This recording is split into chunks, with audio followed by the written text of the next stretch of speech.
saga of the kryptonite life. When some of the days go wrong and then some of the days go right. Meaning life can make you weak, but we can walk you to the light. The life where dreams come true are just the nightmares of the hype. Where love and hate are roommates, pleasure and pain are friends. Peace and war and lovers, insane and insane are twins. Cause I want it all and nothing ain't enough for me. And all I need is love, but why y'all all up under me? Plus I would like to see every single lady's sex face. At the same time, man, I'm looking for my soulmate. I feel so religious, spirits living up above. But I gotta admit, I want my chariot with dogs. And I could be your Superman and I could set you free.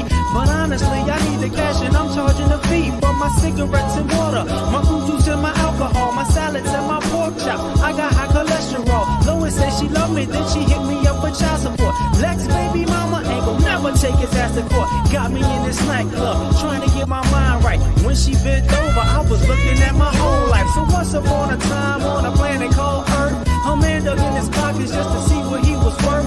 Well, rabbit ears were more than Eric B. and Rakim. Then the infinite power that he was holding within got him kinda confused, obligated, misused. Got in front of a microphone a couple times and he spewed his whole guts. Some of the things he loved and some of the things he lost. Some of the funky hate, some of the funky trust. And thus mixtape became an album. Your first installment has started. You're welcome.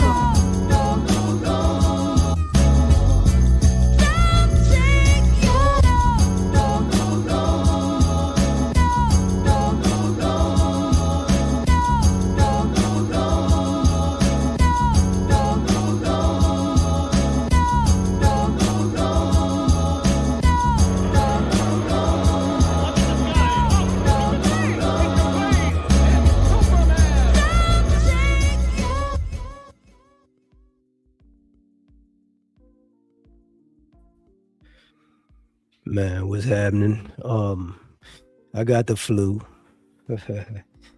So, yes, I sound like I'm on the old Chronic album. This is W Balls, DJ Easy.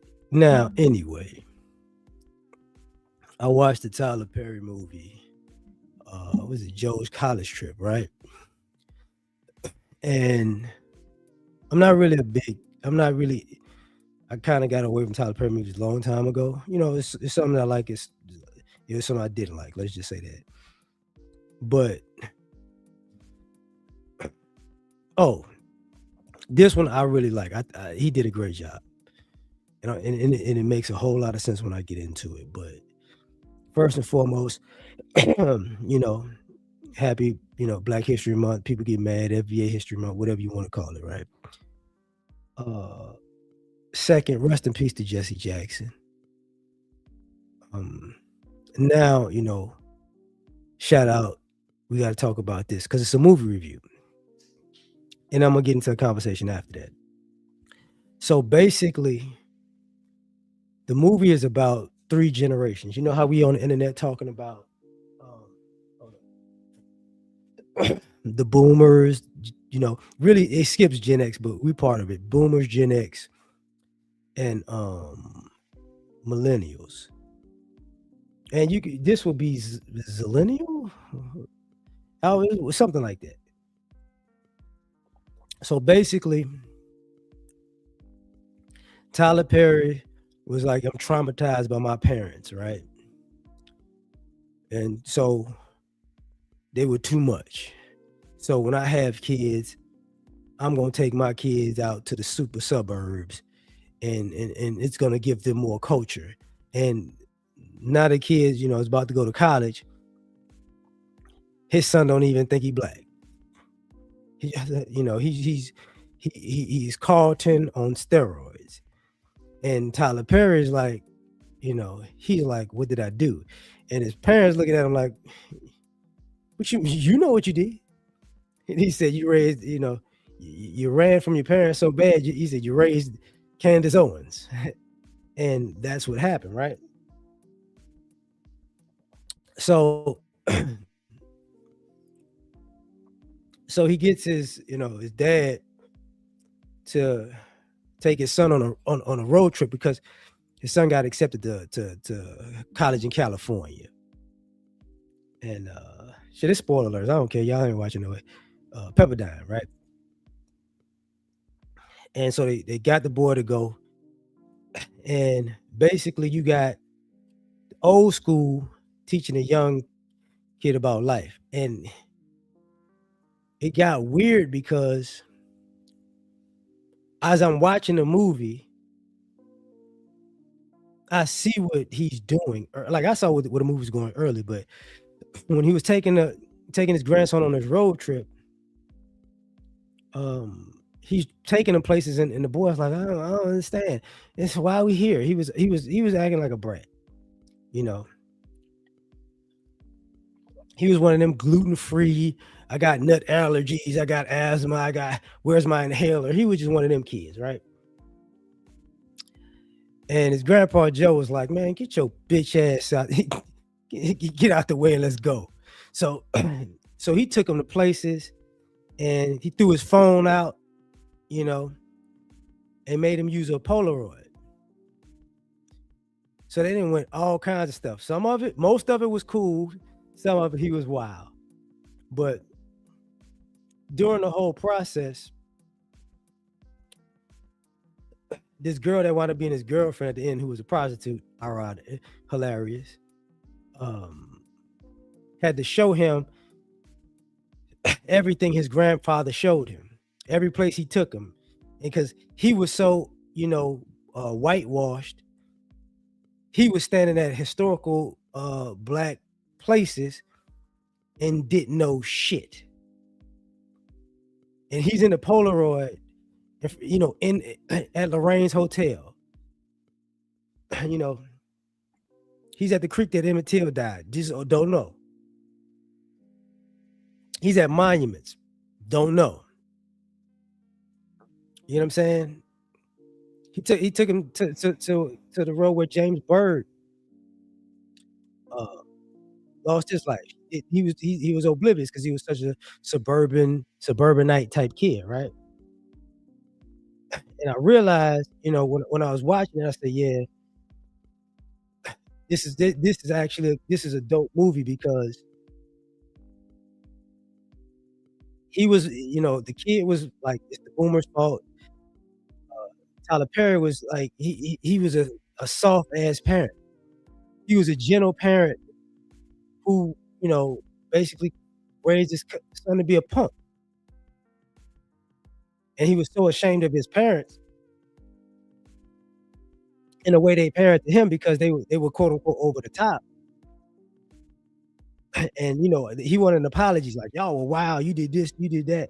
And his stories was over the top about the shit they did, but it's for the movie, it's for show.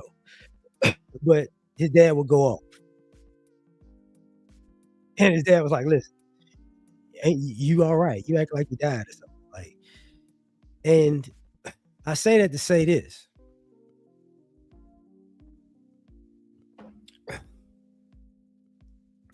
If we don't get back, let me pass. By the end of the movie, the son was like, let me go on and do things a different way. So and the dad was still trying to, Tyler Perry as the dad, still trying to hold on like he's my little baby. And he like, man, if you don't get the hell on, I'm grown. Excuse me. And it shows this, that one, he said it was an extreme, parent, excuse me, I got the flu. He said his parents were extremely harsh. He became extremely soft as a parent. And his parents being harsh to him created a very productive adult. Him being soft to his son created a damn marshmallow. And, and I've seen this, it brought in the class dynamic. Because the hood black people are just looked down upon, and it's the suburbanite black people are so great. And then it's like, oh, and then you find out, yeah, that suburbanite shit to get your kids fucked up. And that's the thing. What's up, fam? And that's a whole lesson that this movie showed. That like you have black people who I'm mad at black people, so I don't want to be black no more, and I want my kids to be black. And then you wind up realizing, oh shit, I didn't raise that I don't see color kid in a I see color world, and I'm just going. This is not gonna go well. You're right. It's not. It's not. You know. But the other thing that was dope about it was people act like being harsh is a bad thing. It's like, oh, all that soft shit don't need is not necessary. Usually, being harsh is actually it gets right from point A to point B. It cuts out all the BS, all that sweet soft shit.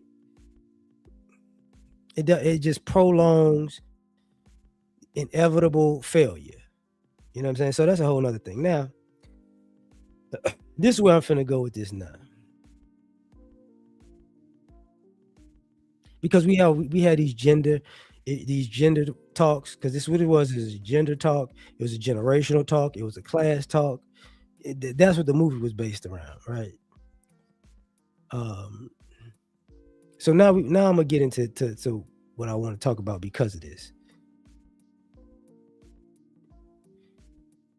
If we if America keeps getting soft the way it's getting, because it's going down that path already. I don't know. Just say goodbye to the country. All right. Don't people, just like you see in the other countries like in Japan and let's say Korea, and maybe even China. You see in Europe, people don't want to invest in the future because they don't want to make a sacrifice.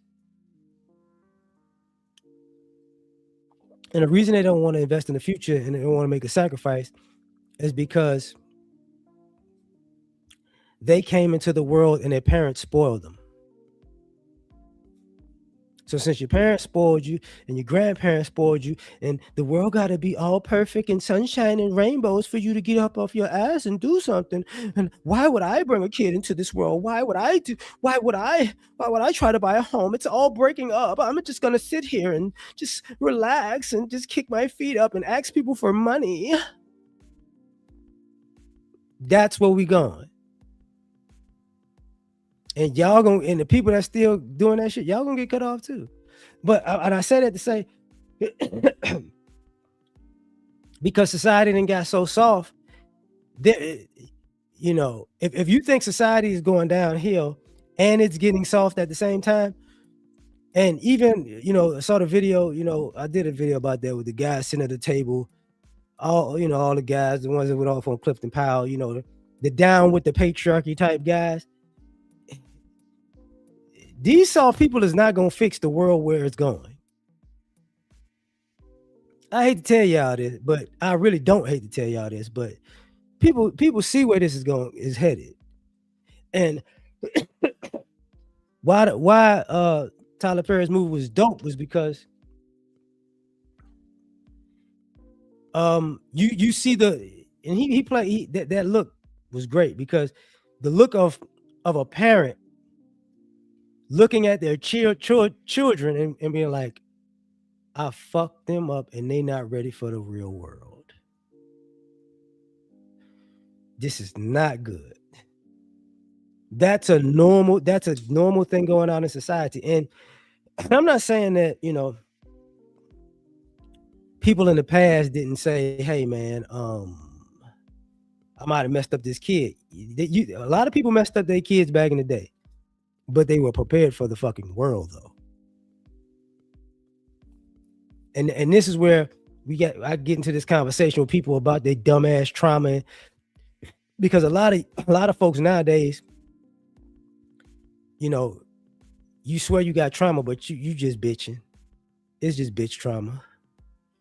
You didn't get enough Pop Tarts, so you feel neglected.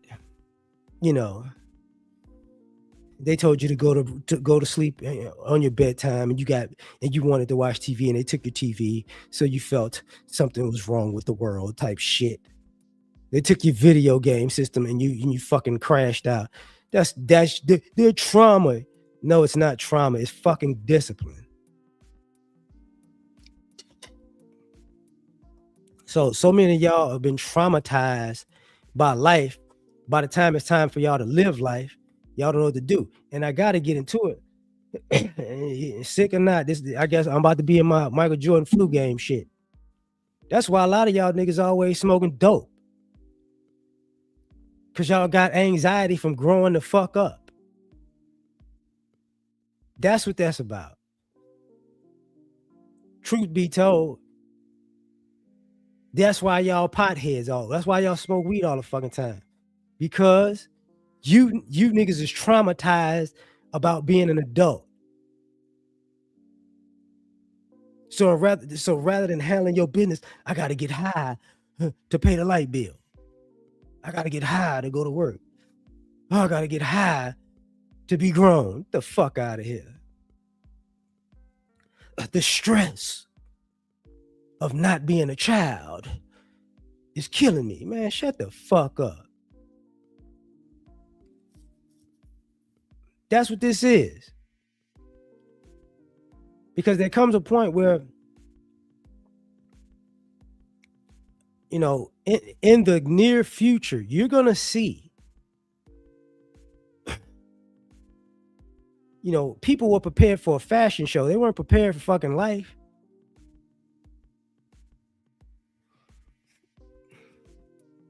And that's becoming more and more apparent. And the reason why I say people prepare for a fashion show, and I'm connecting to this movie, is because there were a lot of black folks who was from the hood, who quote unquote did good. And their kids, no. Now I know some people who from the hood, and they kids are fucking dope. Like dope. But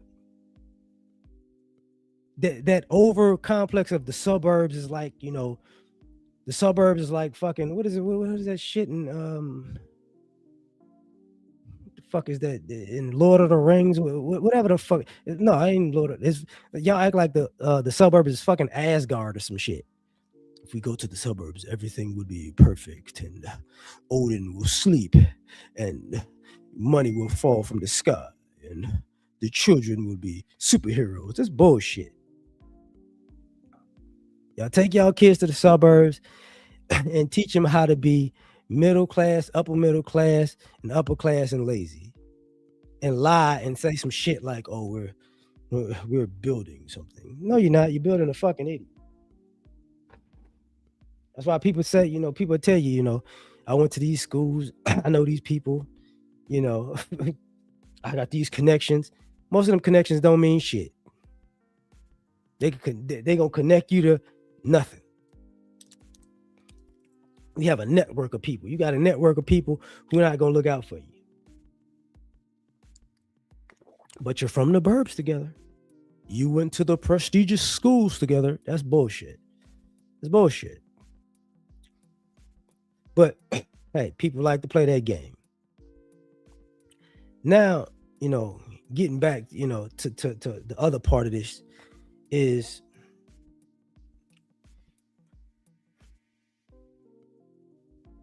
which generation is, because we which generation is wrong or the worst. Man, listen. When we say boomers messed it up, white boomers messed it up. Let's be specific. White boomers messed up the economy for America, but predominantly white America. When people are talking about the financial part, the black boomers, la la land, la la land, caught between religion and to fucking, the ideas of America, the Jim Crow. It's just a hodgepodge of shit. But most in La La Land. Because hey, I'm trying to live it out now. Like I'm trying to enjoy my life. And it's like, oh, they bad. They didn't leave us anything. Don't be asking black boomers for no damn money. Their parents was in Jim Crow. Part of them was born in near the end of Jim Crow. And your ass asking for, I should have a trust fund. Kick you in your fucking teeth, you idiot. They should have built me a $10 million inheritance while I was out in school averaging C's and partying and not doing a fucking thing with my life and going to college and fucking up and then became an adult and kept asking for favors and I need a car and I need this and I need that and I kept fucking up. But when you die, you owe me $10 million. Shut the fuck up. Bitch ass niggas. Gen X, which I'm part of. They say, hey man, y'all, we was the quote unquote lost generation. And truth be told, Gen X is a hodgepodge too. It's kind of split. Because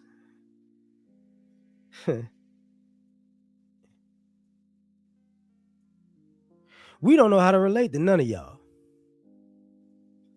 Like half of Gen X don't know how to relate to the other half of Gen X or the boomers or the millennials. I can tell you that right now. We don't know what the fuck wrong with none of y'all. Because I'm going to tell you what this is. We don't care no more. And the reason why we don't care is the older people that are boomers we've looked past them. Because like I said, a lot of people in Gen X weren't raised by their parents, they were raised by their grandparents. So we're not like our parents, we're like our grandparents. And when we look at millennials, we realize it's two things. Since we're more like our grandparents, instead of being the people that would be y'all parents and grandparents, half of us in Gen X did what Tyler Perry did in this movie and turned into a straight bitch as a parent. I'm not gonna do what my parents they did to me because they fucked me up. That was bitch shit. But the other half that was on that, like, no, this is how my grandparents put it down. This is how I'm gonna put it down. You had half of the people who were like, you're not gonna do that to my baby. See, that's part of the whole breaking up of the family in a single household. Y'all thought it was just, the government giving women money. No. It was a parenting thing. Because there were a lot of people who ran from that harsh parenting and created a parenting divide. And that's why you see so many parents nowadays who looking out at their kids like, oh, I don't know what I did. Bitch, you know what you did. And just like in the movie, now you need the old harsh grandpa to fix it in 5 to 10 days. Something you done fucked up for 18 years. So I say that to say this about us as Gen X. We don't care because we don't think y'all want to fix this shit. Because to fix it, it takes a whole lot of effort. And all we see is old quitters and young quitters. So we like, fuck it, whatever. Because it don't make sense to us. Because the old people, let me say, how can I say this? See, I used to watch my grandparents cuss out my parents. You get what I'm saying? So, and now I've watched like my generation of parents, be held off by the cops in the schools to not cuss out their kids. And now y'all like, these kids are out of control because of your bitch ass.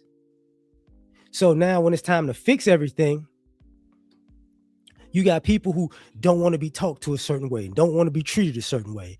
So we like, man, fuck all y'all. Let it burn. Who gives a fuck? And people go, that's wrong. And it's wrong. But since everybody got a goddamn struggle and trauma, when it all burned down, we gonna see you're gonna have a real struggle and trauma to talk about. We are really like that. Then when it comes to like millennials, it's like y'all niggas just soft, right? Because you know Jesus jobs a hand. That's wild. It comes off like y'all just throwing the towel at everything. And the reason I say that is because even though I'm in Gen X, I'm at the tail end of Gen X, right? So when I hear people who are millennials, they're millennials that are maybe a year. You know, we're different by, you know, age in a year or 2 years. and they'll be online talking. Yeah, people be online, but people be online talking all that shit. And it's like, yo, I couldn't buy a house. You could have bought a house, bitch. Stop lying. Because I got my house at 26. You could have got a house at when I was 28 and you was 26. By the time when I was 30 and you was 28, you could have got a house, bitch. You just chose not to. And then the housing market blew up. Don't fucking sit here and lying and shit. See, because y'all they play that. That's the issue. People play the game that, oh man, the economy went crazy. Dating went crazy. No. You're not gonna play that shit with me. Not a person like me, because I can tell you the truth. The truth is, anybody 40 and up, I might even, let me see.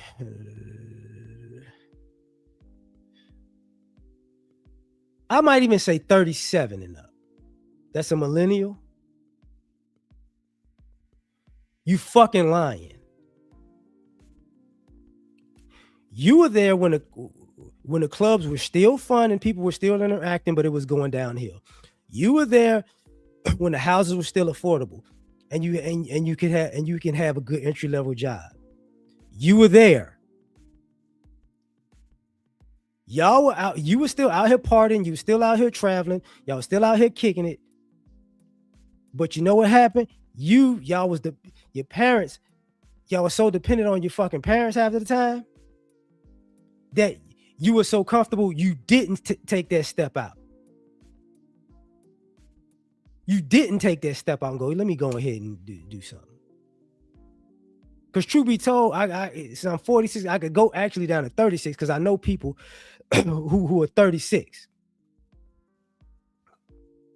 The youngest millennials, they 30 now, but the oldest is like 45. You know what I'm saying? The oldest is like 45. You got people who are 45 telling you, oh, I'm as a millennial, this shit's all fucked up. No, they just chose not to go that route. That's the truth. They just chose not to go that route. They said, I'm gonna be young. I'm gonna travel here. I'm gonna go here. I'm gonna go here. I'm gonna do this. I'm gonna do that. I'm gonna do this instead of buy a fucking house. Ask the ones that's 45, 44, 43, 42, 41, 40. What the fuck was they doing? They can't tell you. And then you got what's after the zillennials. The internet got them so fucked up that even the schools just realized we fucked these kids up. We let these kids be on these smartphones, and now we got a generation of fucking idiots. You know, he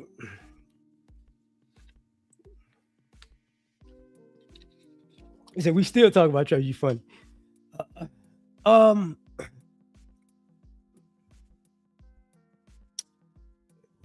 black men who work never materialize and missed out on opportunities. Listen, there are far more black men who, who work never materialized and they made something else happen. That's the truth. That's the God's honest truth. Does that happen where people put in all the work and shit don't happen? Yeah, that's true. But at the end of the day, there are far more brothers who, well, that didn't work. I got to go over here. I'm gonna try this. So what happens, in this whole scenario now is just people out here tripping. My bad. Shit, hold up. I'll put that shit in the chat, the link or whatever. But that's what's going on nowadays. Because I'm at a point, and I've said it before because I made videos. I'm sick. When I'm sick, I ain't got the patience to be coddling nobody. But now, like that's the generational thing is all messed up. Then you got the class issue, and here's the class issue that's hilarious to me. I was telling my wife this earlier. A lot of people have a class issue, and you ain't even got no fucking money. You grew up in a family, they gave you a certain lifestyle, and now you adult, you were starting to become an adult and act like you better than people because of the class of your fucking parents, but you ain't in that class. That's and as the economy keeps going down and people are losing jobs and people aren't making as much money, you see that shit. That's why you see these dumbass hoes online begging, I'm accustomed to this and I'm accustomed to that. You accustomed to getting free shit. You don't work for nothing. You see, and you see how people online all the time.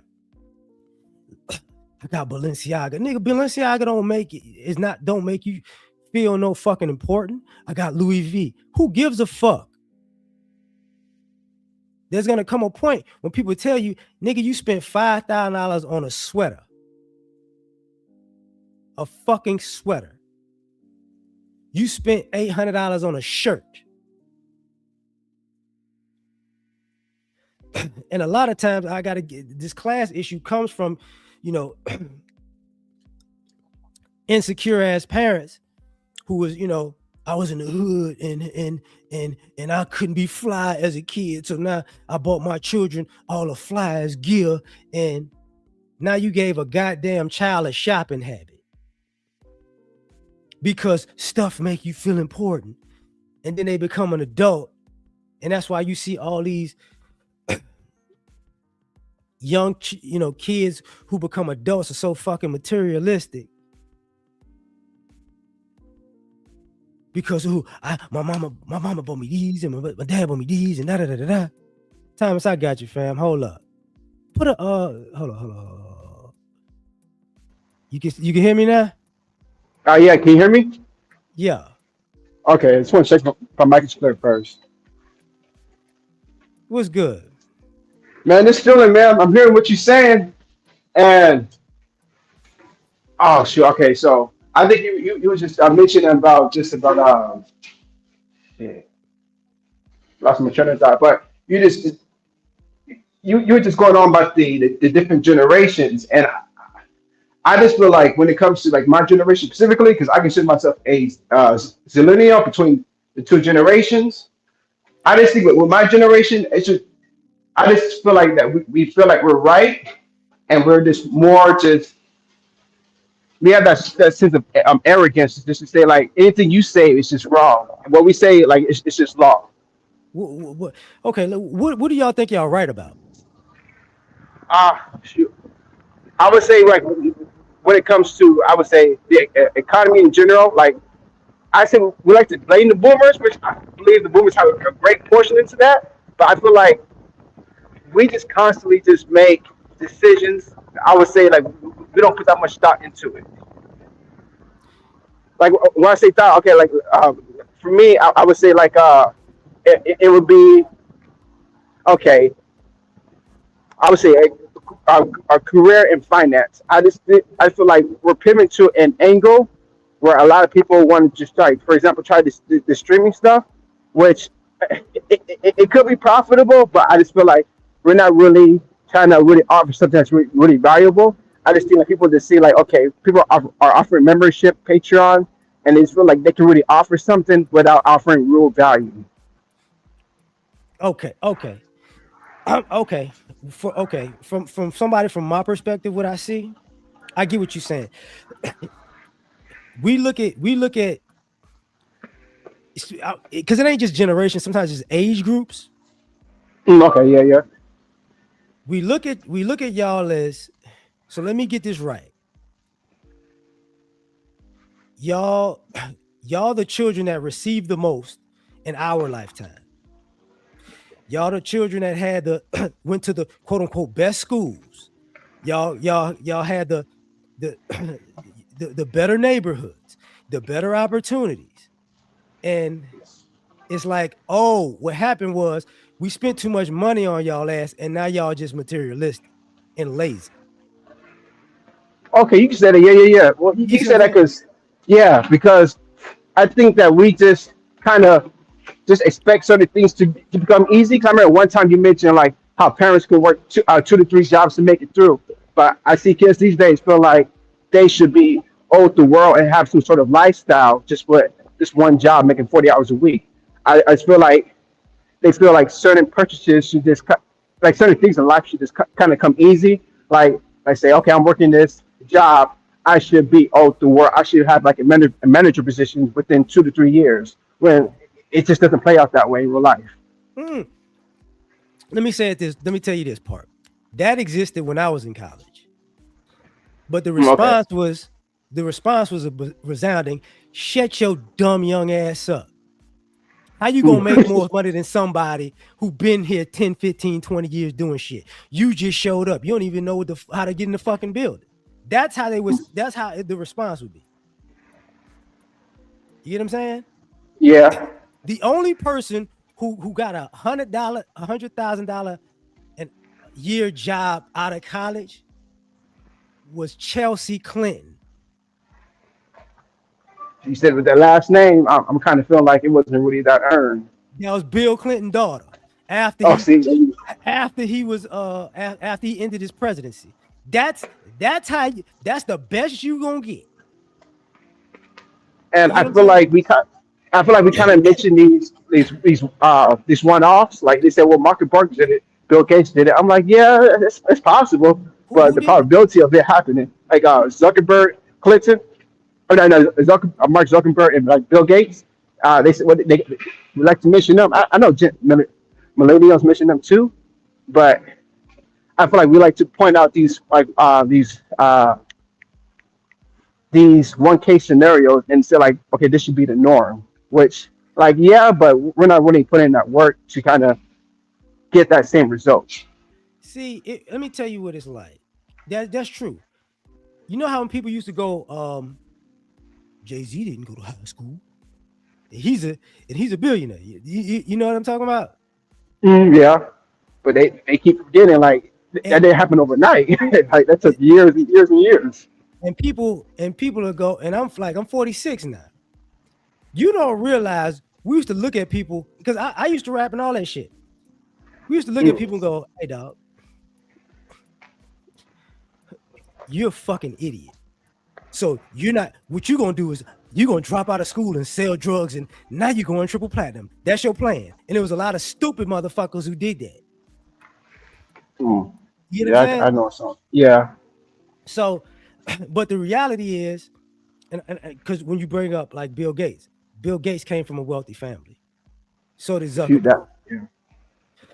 The same thing. Like people don't realize. Um, um, Tupac became famous because of a demo tape, and a record exec's daughter liked it. That's how he got a record deal. I didn't even know that. It was out of his control. You get what I'm saying? So some people some people got breaks in life, but the concept of everybody is entitled to getting their break in life, that's what we look at as crazy. You know what I'm Yeah, saying? I see what you're That's part of the generational thing. It's like generational thing. It's like, yo, why do you assume? And I'm gonna say something. Okay, I never picked cotton, right? saying. Because I went to Chicago, so there was no cotton and all that. But but there were people my age, who are my age now, pick cotton, pick oranges, croaker sacks, all the shit y'all talking about, like the immigrants doing. We were doing that shit too as Gen X, as kids Oh, in okay. fields. You know, there were people like that. I'm not gonna say like everybody because it wasn't everybody, but that shit was people were still doing shit like that to make money. You get what I'm saying? Yeah, yeah. Just to bring home some extra cash for the family or put money in their pocket.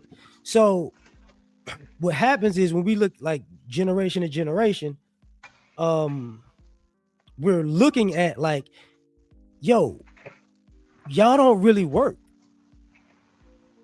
Like we look at y'all like y'all like y'all never walked to school with like 20 pounds of books in a backpack. Shit. You ain't lying there. You know, I remember like taking 3 buses just to get to a special school. But right. then like I got some kids who parents just bought them a car, and now I just see things in life like, well, you never really had like really like inconveniences in your life where you can say, okay, it is what it is. Let me just go on with it instead of you complaining and you trying to find a way out by using one of your other resources. So yeah, I get what you're saying there. That and for us it's like y'all like you're not really gonna make it as an adult. That's how we look at like, oh, you're not gonna make it. Because it's like, yo, at some point you gotta suffer. At some point you gotta sacrifice. And we're looking Mm. at people like, yo, you know, um, when you turn 18, that was the beginning of suffering and sacrifice. See, like we got out of the house and we was broke. You know what I'm saying? We went from eating good, Yeah, like it was like what we think is normal. People now think is abusive. Like yeah, we go, okay, like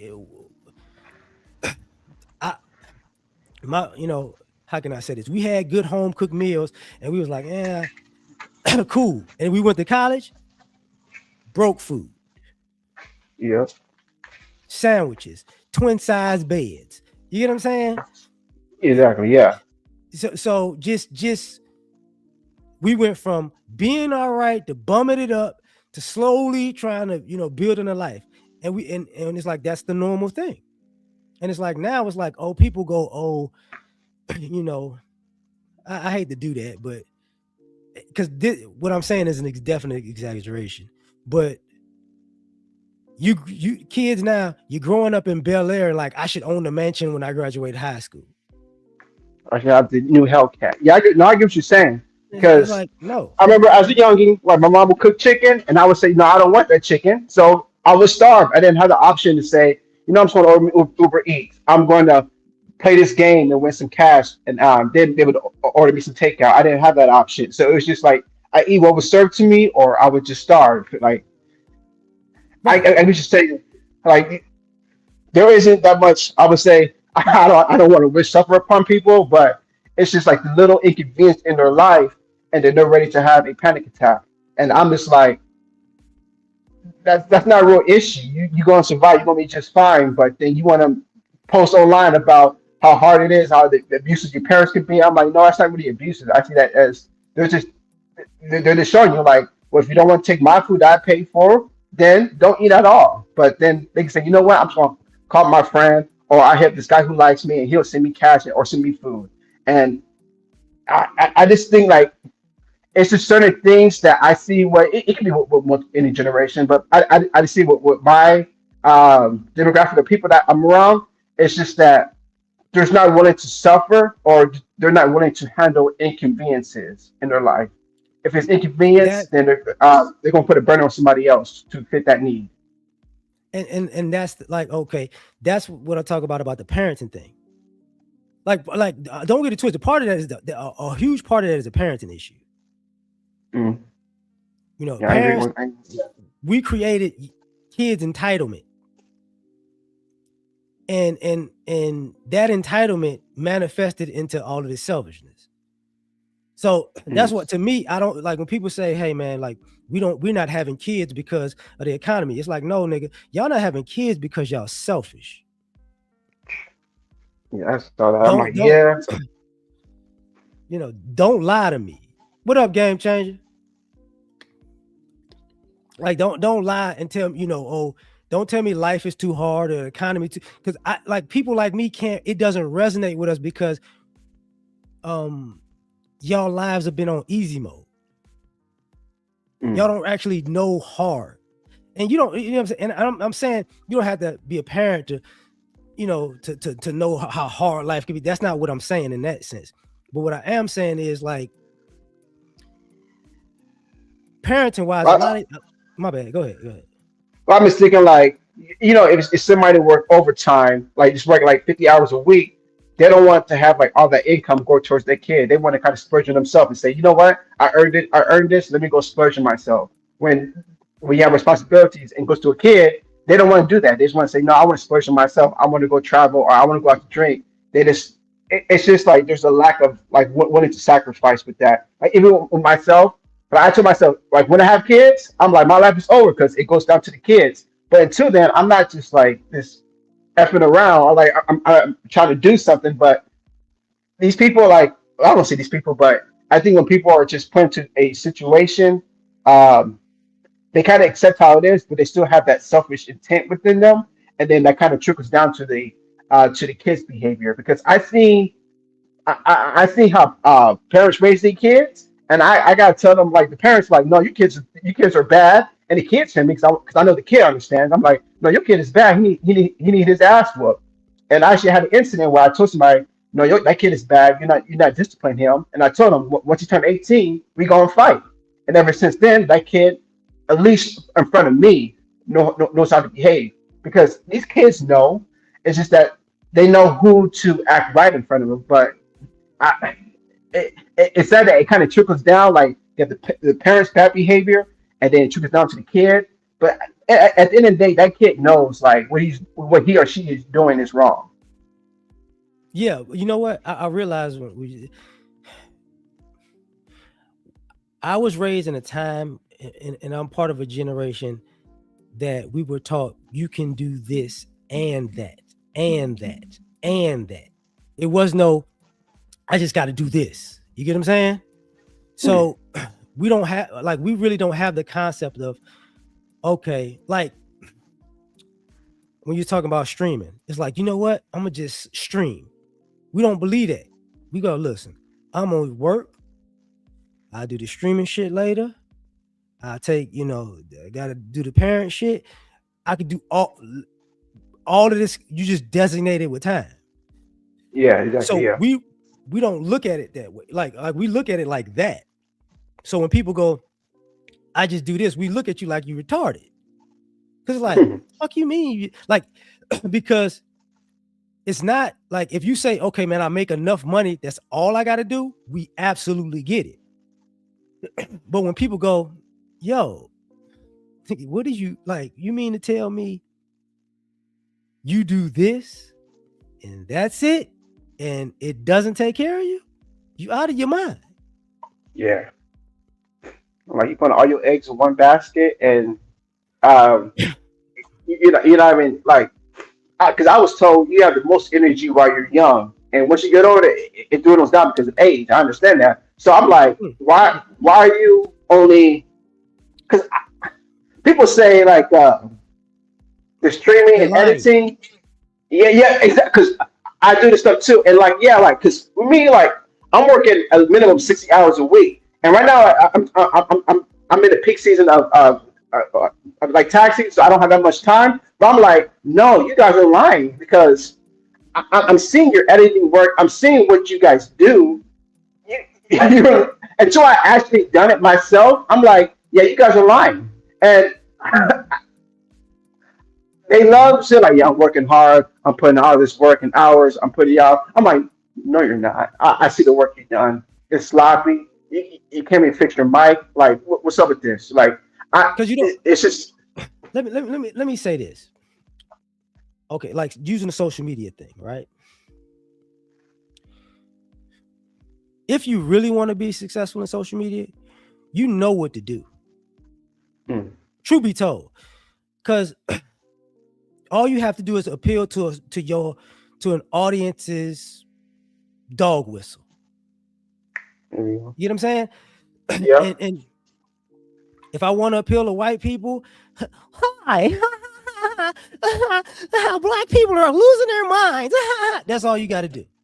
shout out Hawks twins. Yep. 50 videos in a row, bam. You get what I'm saying?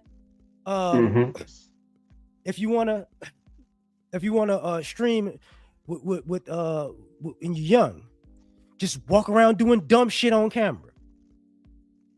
People Exactly. because young people think that dumb shit is oh man, this is cool. Entertainment. It's like no, you're gonna get the motherfucker. Y'all, they really watching because at some point they think your ass gonna get killed. That's why they watching, but you don't get it. You get what I'm saying? Hmm. If you're gonna talk about relationships, lie. Don't tell people the truth. Cater to an audience, cater to a demographic. Yep. Exactly. No. You could cater to the audience, but lie to their ass. Don't tell them the reality. Because if you tell them the reality, they don't tune in. If you lie to them, they go, you know what? This, if you do this, the fantasies and all your dreams will come true because there's something out there that is meant for you and God has have it for you and it'll only be for you. And they're gonna go, yeah, I believe that shit. It's bullshit, but it works. Mm. So because a lot of the, and I hate to say this, look, and you can go across every racial category when I say this. A lot of your top streamers have most of their content is utter bullshit. Yeah. And It's wait, go yeah, ahead. you good, you good. No, you good, yeah, you good. We clown about this at work. It's like Lil Wayne raps to me. I knew the shit was trash 10 years ago. Now people who are turning 30 and 35 go, oh, he didn't really say shit all them years. No shit. That's how it is. Mm. But let me pivot for you. Because we were talking about the generational thing. Mm-hmm.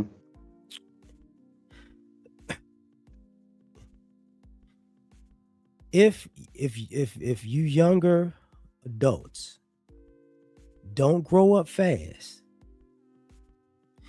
you know, as much as people blame boomers, right? Blame is what is it? Boomers, Xers, millennials, zillennials, and I think alpha, right? Yeah, yeah, Alpha, yeah. When it comes to the youngest millennials down to the alphas, as much as y'all gonna want to blame everybody, what's gonna happen is y'all are gonna be the worthy scapegoats for the shit that's gonna happen. And the reason I say that is because, and it's I'm not trying to be an asshole, not to you at all, but I'm just saying this. I just don't want it to come off as an asshole when people watch this. Mm. Y'all don't have as many kids. Y'all living at y'all parents' house for super long. Mm. Y'all was buying fucking luxury cars when you should have been saving your money and stayed in your fucking parents' houses. Y'all been on drugs. Y'all been traveling. Y'all been partying, and the whole time been saying, well, you know, people owe you something. Mm. The bill gonna come due. And y'all think y'all gonna run to therapy, and that shit is not gonna be what's up. People gonna look at y'all like y'all out of y'all fucking mind.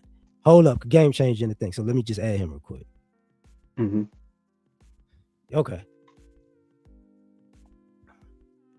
You good, you good. I just had to add him. Okay, yeah, but yeah, you ain't lying because oh my God, I'm not sure because I seen I seen our finances and we say that we don't have enough, but we really do. We just it's just those microtransactions, the convenience of life that we spend our money on, and people just don't realize that those stuff add up. There's just one uh, popular, well, popular in this area in this segment of YouTube. It's like a Jewish guy who does like financial audits of people, and I'm I know you thinking talking about Kate, the fat like dude with the yeah, glasses. yeah, yeah, yeah. So people in the comments are teasing the guest. But I'm like, this is you people. Like you're teasing this person, but that's you. Like you talking about, oh, why do you take out that loan? Like you took out a similar loan just for a different asset, a depreciable asset. You took out a loan for clothes. You guys like to make fun of people, but you never like to look yourself in the mirror because then it'll make you feel bad. But then you want to blame this stuff like no, it's the economy. No, it's just your spending habits, and you don't know how to manage your money. Because if you make $20 an hour, and if you live at home, so you basically don't have no bills. But let's say we give you like a $500 overhead, you could in 3 years you could put a big down payment on the house. But like you said, a lot of us like they say alcohol has gone down, but I'm pretty sure the drug use has went up crazy. Like I know a lot of people vaping, smoking. I like yeah, like alcohol went down, but other stuff went up, and it's just really our spending, and we're just and no one really wants to just look in the mirror and say, well, actually, let me look at my finance because I would say 99% of people, because even people in the government, don't have a budget. No one likes to look at their finance and say, okay, where's my money actually going? Because if you look at that, okay, that small cane you picked at the store, that drink you picked up, like that Dutch Bros coffee you picked up, you pick up some alcohol, you pay for parking here because you want to go to this club or this bar. It all adds up, but no one really wants to say, okay, let me just chill and not spend my money and know where my money is going because the fact that there is like I remember I was like in 2015 I was graduating from high school. I saw an 84 months like term limit for a car. I'm like 84 months. I'm like, how is this normal? Like you guys say you guys just keep pushing the months down just so you can afford that monthly payment, just so you can afford your extravagant quote unquote extravagant lifestyle. So it really just comes to people not willing just to make say, okay, let me live below my Let means and not just and try to keep up with the next person on Instagram or Facebook or just my friends because I don't want to feel like I'm broke. Like it's funny every time I go out with friends, like why are we talking about why is there so much discussion about the bill? Like why is this such a like a hard stopper in the conversation? I'm like, it should be very simple. Okay, I pay for this. I'll pay for my portion, or just cash up everybody your portion. You can pay it, but it's always a big deal at the end. I'm like, why did you want to go out if you can't afford this? So yeah, that's it. I'm gonna answer that, and then we'll just give it the game changer after that. Mm, The reason why that is because y'all not living out on your own. Because most of them transactions stop when you the one that got to pay rent on the first. mm, That's why. yes, yeah. Game changer. What's up, man? Hey, what's going on? What's happening? So yeah, very interesting conversation, brother. And I'm always good to catch you live. I'm always happy to catch you live. I Appreciate you. agree with a lot of what the two of you were saying, but in the middle, I do want to say this: there is a lot that we can learn from the mistakes of previous generations. One of the major mistakes that if I ever, you know, were to raise my own kids, is we as Black people, we have this thing against passing down wealth and advantages to kids. We are so hyper focused on not spoiling our kids that we eliminate the opportunities for our kids to actually have an advantage over other cultures who give their children advantage. When you think about the truly powerful people in this country, like our president now, his father put him in that position. In fact, Barack Obama is the only president in my lifetime that wasn't really the case, where they didn't get a leg up from the previous generation. I really think that we need to change our way of thinking in that regard, because what happens is kind of like running in a relay race, except your team don't relay, your team don't pass the baton. They just start from the beginning every generation. The the We thing can't. about that is, my Okay. bad, bro, my bad. No, you got it. The thing about that is, spoiled kids become spoiled adults, True. and it's nothing wrong with helping kids. You're supposed to help your kids and get them to a place where they're off and running on their own. But we've misconstrued. we- We've s- we've made spoiling kids synonymous with raising kids. The vast majority of spoiled kids are not productive adults. And like, even the example you use, you got to become the president and give your kids jobs, because in all honesty, you don't think they'll make it on their own. And I hate to do that with him, with the president right now. But remember, he's the same kid you're talking about. He inherited a business, got instead of building it, he got famous and fucked the business up.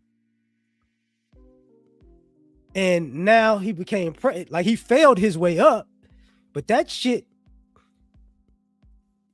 yes, he set his kids up, but that's dumb luck. That's not like, I would yeah, that's just dumb luck. I would rather my son be a spoiled president than a down to earth pomper. Yeah, no. That's not. What I'm saying is, you remember that quote when they talk about I don't even like it half the time either way, but dad walked, granddad walked, dad had a, is it, yeah, granddad walked, dad had a car, son had a luxury car, grandson's walking. You know what I'm talking about? I just, Yeah, I remember hearing something like that. I always disagree with that. I feel that great grandson should be flying, and but and that, great great grandson should be astronauting around the but universe. and the problem with that is you spoiled them. I don't care. So no. Once What again, I would happened? rather have a spoiled astronaut than No. than okay. He won't become an astronaut. The reason I'm saying this is because what usually happens when you I hate this. I hate to say it this way. Give me 1 second to say this properly. Um, when a spoiled kid, or a privileged spoiled kid, becomes a privileged spoiled adult, the vast majority of them do not have enough courtesy to plan for the future for their offspring, because they're used to getting it from the people before them. They usually fuck it off for their kids.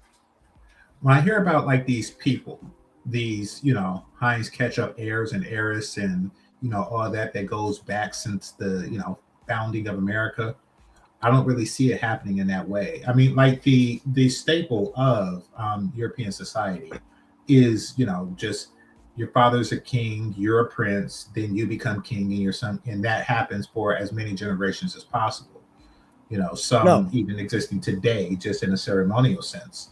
So I don't, and it works. I mean, that's how that works. You take it, your privilege, you build it, and then you pass it on to the next generation. I get what you're saying, but the interesting thing about what you're talking about is that European thing. There are far more Maria Antoinettes than actual success stories. It's just because people are white. we just kind of go, they have this Disney fantasy that they're doing all the right thing. Even the thing you're talking about, like the Hines families, and what happens, and this happens rarely, by the way, as you talk, because you left out the Vanderbilts. You get what I'm saying? No, I was giving examples, but yeah, No, we no, can no, put no. those in Like there. the Vanderbilts are an example of that too. Like, um, what happens is, I hate to say, I'm sorry, I'm sick, coughing, whatever. People skip that part where, um the stereotype, do you know who my father is? Those are motherfuckers who just spend money. They spend money, they make bad business deals, they do a whole lot of shit, and then they go broke. It's it, I'm gonna say broke this. is the worst. Okay, go for it. What normally happens, because they had to learn, even white people who was rich had to learn this. That's why they started talking all that trust shit, because there were too many people fucking up the money. So some of them were like, okay, trust, because the trust got to go past you because you a fuck up. That's why they do it. That's how that became a thing. Okay. Well, what I'm saying is when you talk about families like the Vanderbilts and stuff like that, broke is like the worst case scenario for them. But for whatever reason, we seem to push our children to brokenness. Like No, no. like we start them off in last place. I mean, I would rather like give my money America starts them to. off in last place. It ain't us. I'm talking about the ones who the haves in Black America, like the Shaquille O'Neals, for example. I'm talking about them. We seem to, for whatever reason, have a habit of starting our kids off in last place. That's why they go from, he's going to ride in a limousine, and then the next generation he's going to ride a bike. That's the worst case scenario. And for whatever reason, we like to put that on the following generation. And because there's no generational wealth, we don't have wealth that exceeds a single generation. Every generation in the Black community resets itself down to broke. I mean, how do you build on anything? And then if you take away that, even when you're not talking about the super rich, you're talking about like the ones who give a lot of what they have, and then their sons take it to the next level. Gotcha. I'm talking about the Mark Zuckerbergs and the Bill Gates. These are people whose families were not billionaires. However, They were well the fuck off. they were well off, right? Exactly. And they Mm. took what they had and sent their kids to Harvard So and things like that. But one of the main advantages that people in that tax bracket have that I didn't, and that Thomas didn't, and that you didn't, is that they have time to fail, and they have a safety net if they fail, and so that watch is a this. huge. I'm sorry. We gonna have a conversation about this. Okay, well, let me just say this. Like, so um, some people are given the opportunity to pursue something great full time. Other people have to work or starve. How many talented scientists, how many talented musicians, et cetera, et cetera, et cetera, are working a job and having their creativity crushed under the, job mill because their parents were afraid to spoil them? Like how many world class tennis players, who would rather, there's just stuff like that. Certain things, certain arts, certain sciences and stuff like that takes time and focus on that and that alone, which is a privilege of the privileged class. Go for it. Okay, I'm gonna use myself as an example, but this is fucked up and it's extreme. Okay. But I know people like this though. Okay. Great grandparents owned land, oil rigs, cattle. Great grandfather died. People in the town tried to kill my great grandmother to steal the land. I know my great grandmother. Okay, my grandmother. I was when I was a child. I was chilling with my great grandmother in the projects in New Orleans, and I didn't know why until I became an adult. So, generational wealth gone, right? because they did steal the shit. Because she had to hide in New Orleans. Grandparents. Well, I say this. Other great granddad died from cancer when my grandmother was 9. Okay, they inherited stuff from him, but that's but he was gone for my grandmother and my uncles and shit's whole life because he died of cancer. But they had some property.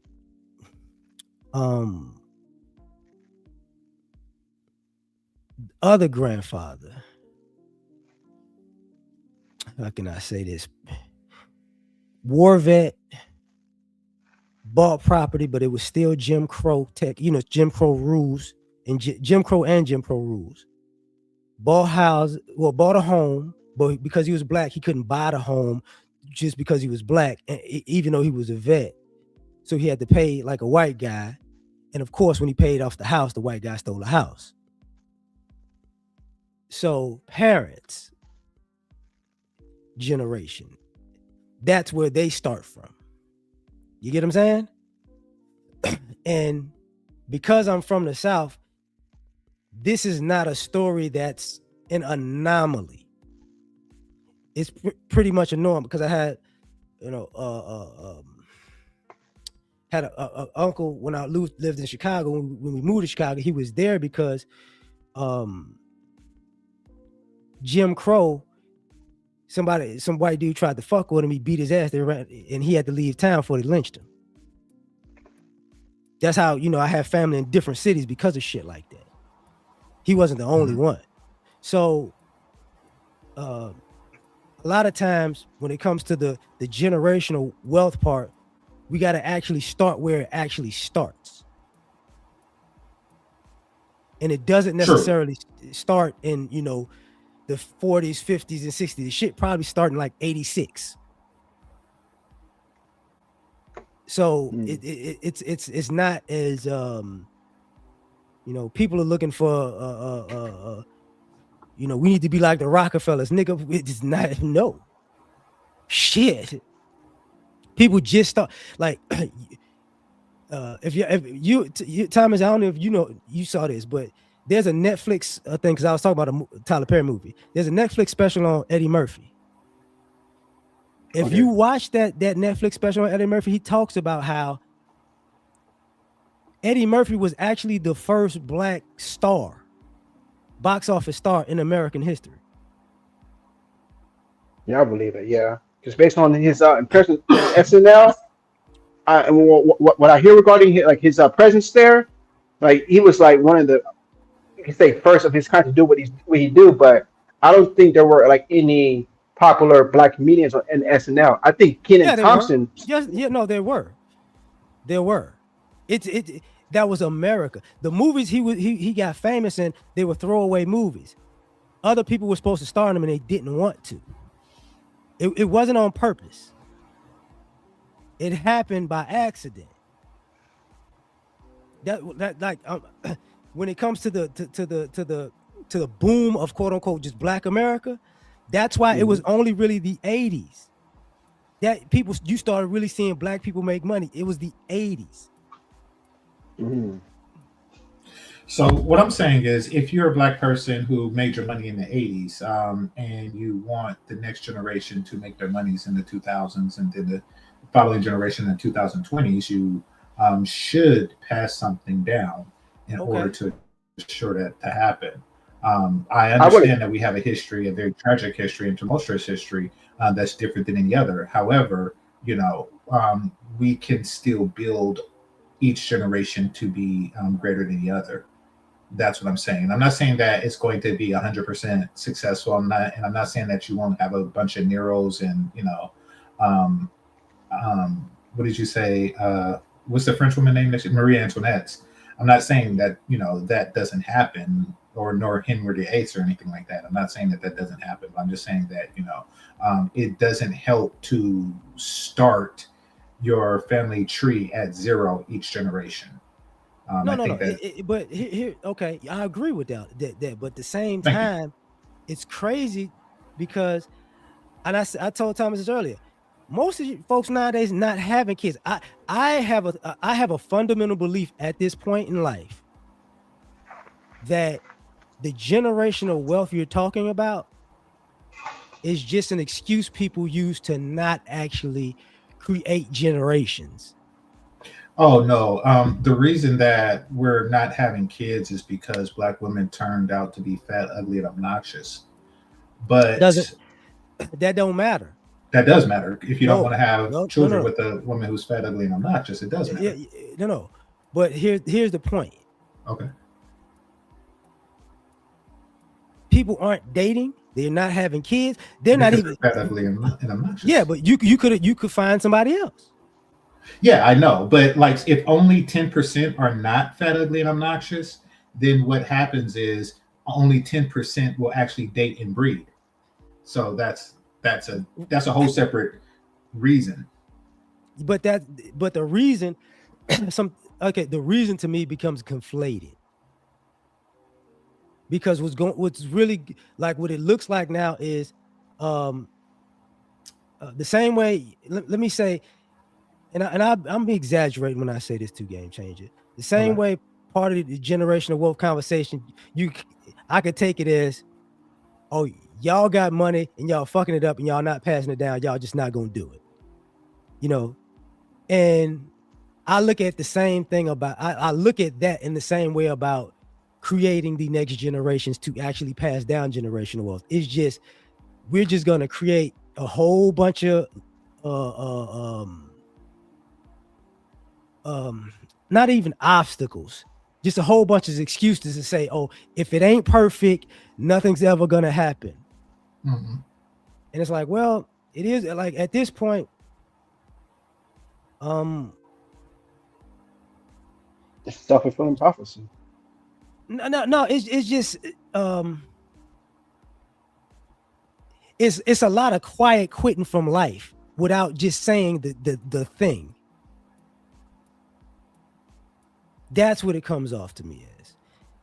You know, I'm quiet quitting, but I'm not saying I'm quitting, but you know, I'm just going, you know, until God give me Okay. perfection, fuck it all. It's like, Okay, so there's a difference between perfection and just downright unacceptable.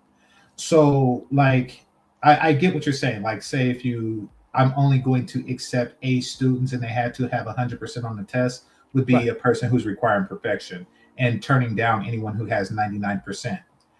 Basically, if you're fat, ugly, and obnoxious, that's pretty much like having a 15% on an exam expecting to go to Harvard. It doesn't work that way. Most are ill qualified. That's fine. the like ill qualified. Yes. No. I was about to tell you something. This is like I used okay. I be climbing with I got a bunch of friends online or whatever. Okay. We used to have a conversation about the panels and shit, right? Mhm. And one of the conversations was, how come you can't find the people that fit your confirmation bias in a positive way? Elaborate, please. Like, I know the people that people go hell no to. Hmm. Like, fuck that. But I also know the people that people go, hell yeah, that's a Hmm. winner. So I was like, well, how come y'all just don't, had a conversation with the winners? I do And have it's a like conversation with the winners. that, but I'm not just talking to you per se. Oh, okay. I'm saying in a general sense, part of this, that's part of the issue. Like people purposely go, that's a good one, but I want to say this one don't make it. You get what I'm saying? It's like, no, you going in the wrong direction on purpose. I don't know. I give credit where credit's due. I speak to many females who do not fit the description that I just given, and I speak to them in a positive way as a result of that. And Shay Sade being an example of that, a local example of that. Right? But unfortunately, there are far too many. There are far too few Shay Shardays out there, and there are far too many fat ugly broads. So, and what I'm talking about is not really an individual concern. What I'm talking about is a concern for lack of breeding.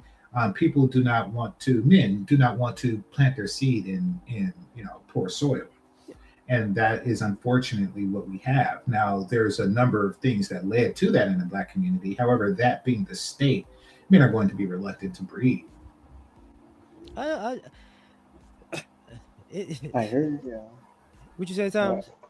I hear him, and I definitely, yeah, I definitely hear what you're saying about like reluctant to breed, like because there is a portion of our community where like you just don't want to tolerate or just be involved in that situation. But like I hate to say it, but it's not all. I believe if you find that one person, then kind of everybody else doesn't really doesn't matter. But I definitely hear what you're saying. No, no, but Uh, we're not saying why doesn't a black person have kids. We're saying why don't black people have kids. Now, black people, the plurality of black men cannot breed with that one person. But you say that that's a problem. What percentage of black women do you feel suffer from that problem? so let me first describe that problem. I would say first is the weight, and I would say it's the masculine attitude. For Mhm. me, like it's kind of hard because I'm not really in the South. I'm in the Southwest, so I'm more so I'm right in the about. West West. We have the least brunt of the problem, but nevertheless, like on a national level, what percent would you say? Ooh, okay. I'm going to say no more than 40. I want to say 30. Okay, that's a very optimistic estimation. I will tell you right now that 80% of our women are fat, and that's a CDC fact. Therefore, just one criteria, 80% are eliminated just by one simple criteria. Now, there exist those who are not fat but simply ugly, which would eliminate a large portion of the remaining 20. And then of that remaining, there are the ones who are pretty, slim, and just downright obnoxious, leaving very Okay. few. Well, with that understanding, Thomas, if you ask the question, why don't black men, not individual black men looking for the remainders of people without thyroid or personality disorders, um, that is the reason why we can't breed in mass, because you can't breed in mass if only 2 or 3% of the population is breedable. And I hear when you say that. I hear you say that, but then again, you're also assuming that the men are also at a better latitude to kind of almost outshine these women. Yes, 80% may be overweight, and you reference the CDC, and that I'm kind of skeptical of because there is muscle mass associated, but that's me pushing it. I understand No, that. no, no, no. It's But not muscle mass. These are women. These are not like super swole women. And if so, they're equally unattractive because who wants a muscle broad? Okay. Let's not make excuses. They're too damn fat. Let's Man, continue. listen. I'm gonna cut to the chase with that part of it. Okay. And I'm off the market and all that shit now. But No, I listen, understand. Hmm. um, boy, shit. What I'm about to say is fucked up. A lot of times, and this goes both ways. What's really been going on for the longest is people punching out of their fucking weight class and thinking they belong, and that's why they end up by themselves. Hmm. You can find your class. It's just you get in your class, I'm better than y'all. Or you get in your class is I'm a picky, I'm a nitpick. A lot of that shit really comes from um how can I say this? Uh a bench warmer always want to be an all-star. Hmm. You know, so there comes a point where it's like, hey, well,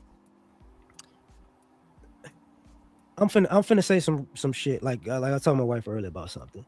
You know, everybody in life has things that happen to them that shape them, right? This is true. So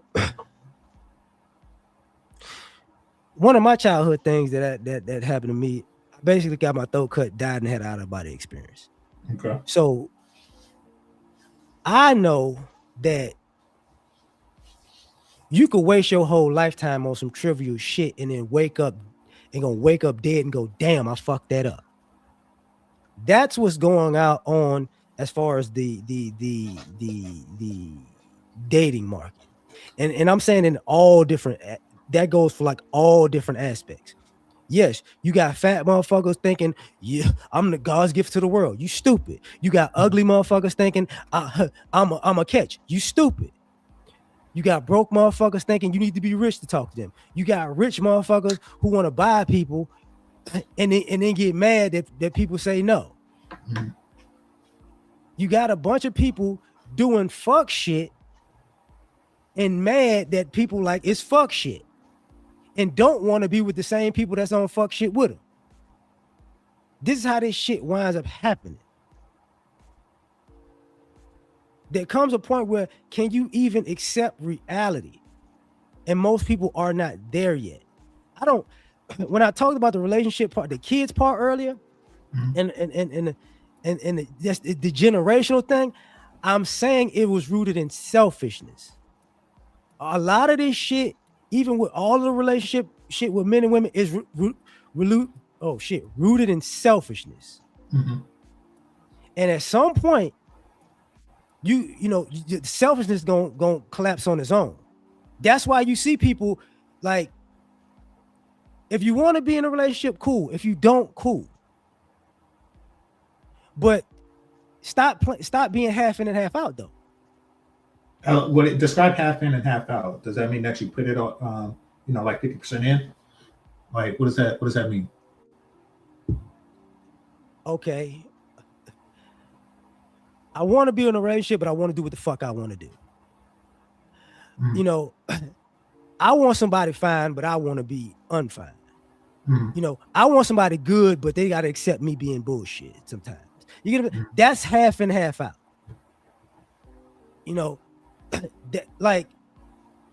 That's what's been going on for the longest.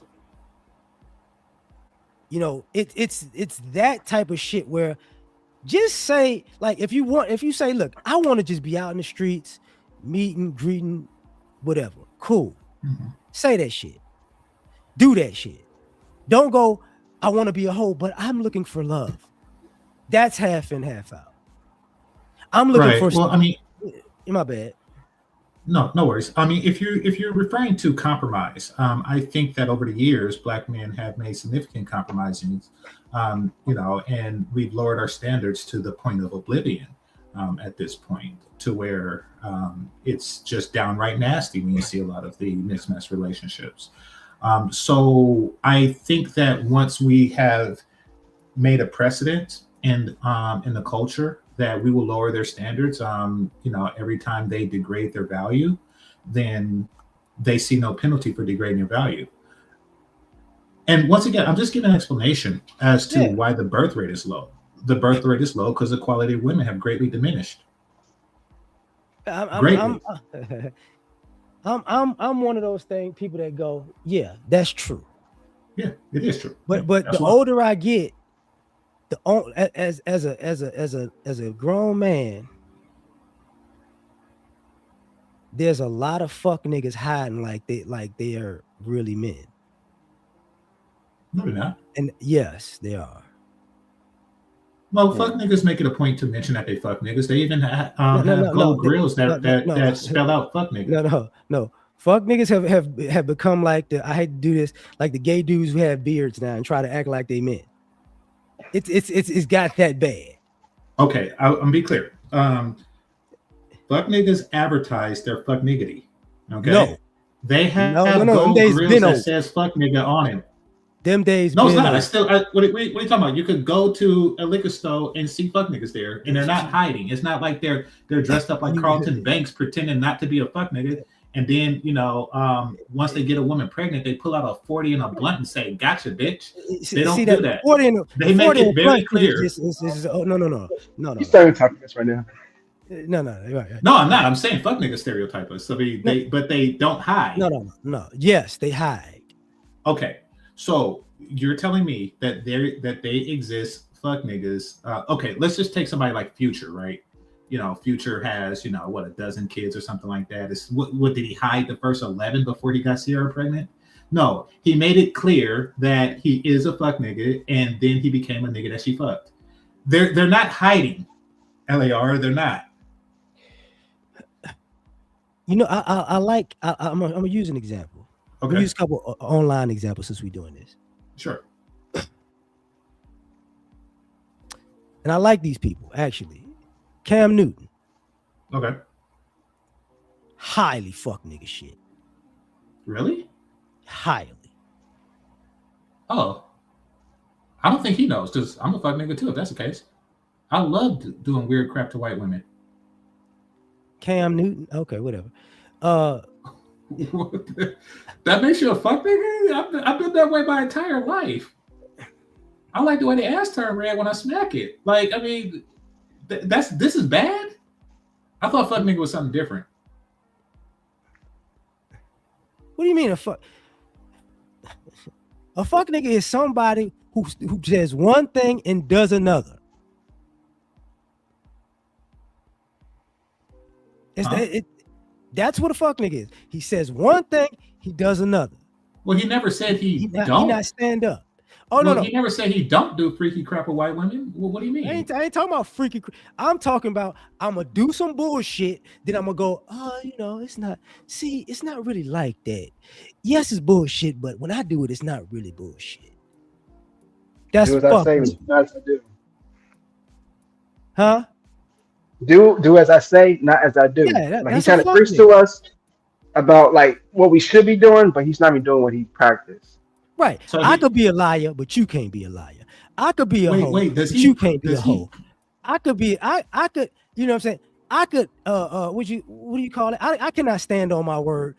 But you got to stand on your word. You get what I'm saying? No, because he never. That's a fuck nigga. No. If he ever went on stage and told black men not to chain up white women and pull them by the hair and get freaky with them, if he ever told us not to do that and then did it, then he would be a fuck nigga or a hypocrite in that regard. But he didn't tell us not to do that crap. No. But doesn't he have a podcast kind of just preaching about us? Saying what we should be doing? There you go. Okay, you can still do those things that he said we still should be doing and the freaky stuff with white women. Well, it's not necessarily the freaky thing with white women. It's just like how he just preaching about this pro-black stuff, where they just messing with white women. You can say almost white women part. I'm saying a lot of people got a lot of Jamal Bryant in them. I don't know who that is. The pastor who like cheating on his wife. Okay, got you. A lot of people. There's a lot of people out here who got a lot of Jamal Bryant in them. Okay. So that's what I'm talking about that whole. And let's go back because this was actually about something. Part of that about the family dynamic. There's not gonna the family dynamic is part of this issue. Like I'm gonna say it this way, there isn't as much dysfunction nowadays than there was when I was a child. So what I'm looking at, especially in Black America, is people just trying to hold on to the past dysfunction and past stereotype that most of the motherfuckers didn't even have or deal with. Mm-hmm. To obfuscate actually growing the fuck up and being an adult now. Okay. You know what I'm saying? So that's part of this issue. Because I see people trying to recreate bullshit to say I lived it. I agree. I agree. A lot of dudes whose legacy is fuckery, they do want to see their legacy fulfilled. I agree with that. Even the ones that pretend like, oh, I'm trying to build a community that I destroyed, but really you hope that the destruction is still there. You hope that your set is still going. I definitely agree with that.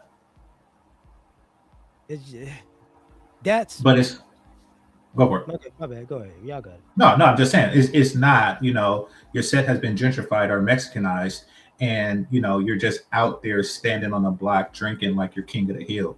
So it's not really, that type of party anymore. Brothers have got to adapt. Um, but that doesn't change what I was saying about the generational thing. Like the generational thing, nobody wants to breed with a Oh, fat, well, ugly, obnoxious broad. I mean, even okay with that part of it, street niggas been dead. Yeah, I agree. It's I just wholeheartedly agree. Yeah. It's the suburb guys trying to be street guys now. Well, I mean, like when you look at the Power series, isn't that exactly what it is? Like they're trying to change the face, because the old way is gone. So they're like, okay, we're gonna make the businessman street image and the Ivy League street image through his son, and then the white boy street image through his friend. Like, I mean, they're like, okay, the Minister Society model has died like in 1999. So we're going Well, to I don't try to think it reshape died. I it. think it's just more in terms of just evolved. No, it Like died. I think it's just like it's just changed. Like now, like they consider like these white ends now just guys with dreads. I'm like, no, that's not really a street guy. But people tend to try to put on this persona, like, yeah, I'm a street guy because I have this certain aesthetic to myself. When they're not really about that. I just think like we have a I lot agree. of guys who have this like we just like who mentioned him just real quick as an example, Umar Johnson, who just have a mouthpiece and who just has like some sort of clout to him, and he that is the um, I want to say the fuck nigga like I just think like there's like a new aesthetic to it. I don't think it's necessarily like, oh, okay, I got to sag my pants or I got to the tattoo is still there, but it's not necessarily like a hood image where I'm smoking and drinking in front of a corner store. I'm loitering at a gas station. I'm like, no, these guys can be just at home chilling. But uh, I just think that it's just no longer the same. I think it's just a bit more different in this time of I age. I know what I'm about to say because that's why I brought up the movie part earlier. Okay.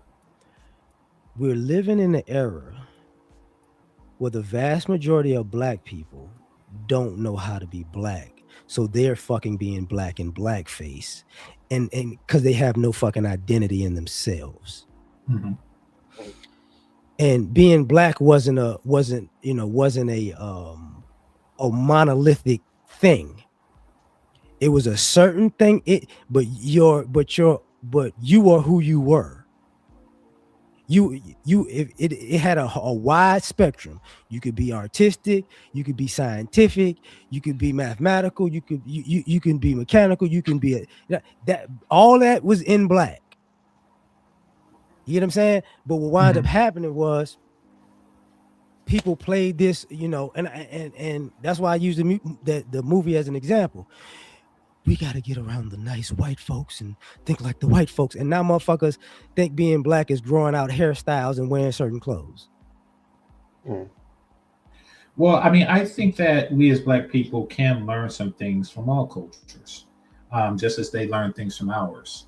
I think that it would be prudent of us to take the best aspects of other cultures, and incorporate it into our own to make us more successful. For example, I think that we should take the mathematics and the martial arts of Asian culture and keep the big penis of Black culture.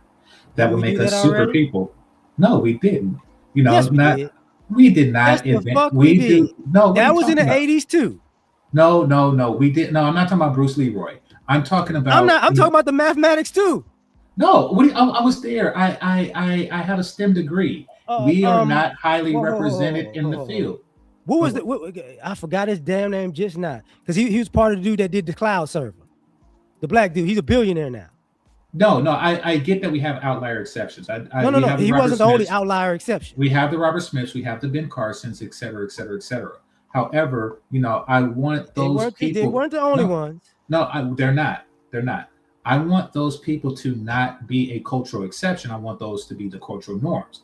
I want when people close their eyes and think of black men, I want them to think of Ben Carson. I don't want them to Oh, I think just real okay. I of just Lil Wayne. realized something. My bad, Go for G. it. you you grew up on the Oh, West go Coast for your it. whole life, Yeah, right? growing up. Right. Yes. Okay, you remember before maybe you probably I don't even know if you was born a child, but I know by the I time was you was born in a I school. was born a No, baby. What do you no, no, no, mean? no, no, no, no, no, no. Where I'm going, the year I'm about to start with. Okay. I know you remember when they was talking about when they started taking music out of the schools, right? And That might trades have been out of the after my time. schools. Okay, what you're talking about was a systematic thing that people don't talk about enough. Um, the that's why we talk about the trade shit. They got rid of the trade shit in the schools because people could get out of school and make money.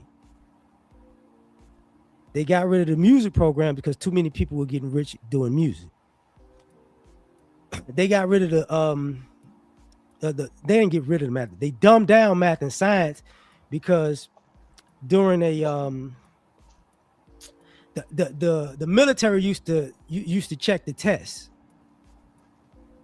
The military used to check the test in the schools, and the quote unquote schools that weren't supposed to be doing good was testing really fucking high.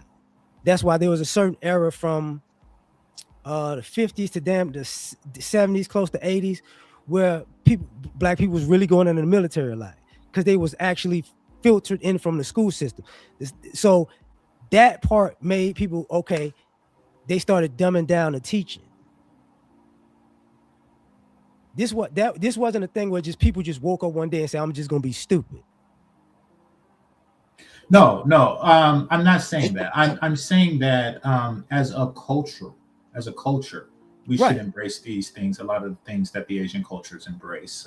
And me being The a Asian kid, culture embraced cheating. It was yeah, they cheat too. I don't care. yeah, And I was there when they did it. And I didn't say nothing.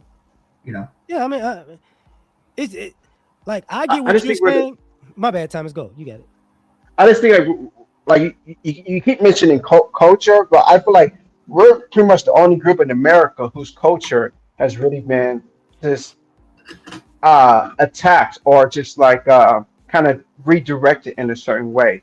We Like have a very problematic culture. uh, Nah, yeah, but I don't Yes, we believe do. it's really necessary no, we don't. to our fault because I don't think we're just some group who just refuse to learn uh, the STEMs, math, and science. I believe that was really into us, but things have been, I'm not sure this is the correct but propagated to us where uh, things seem cool, and school is more of a popularity thing. So of course it didn't Make get that math and much science attention popular. to us.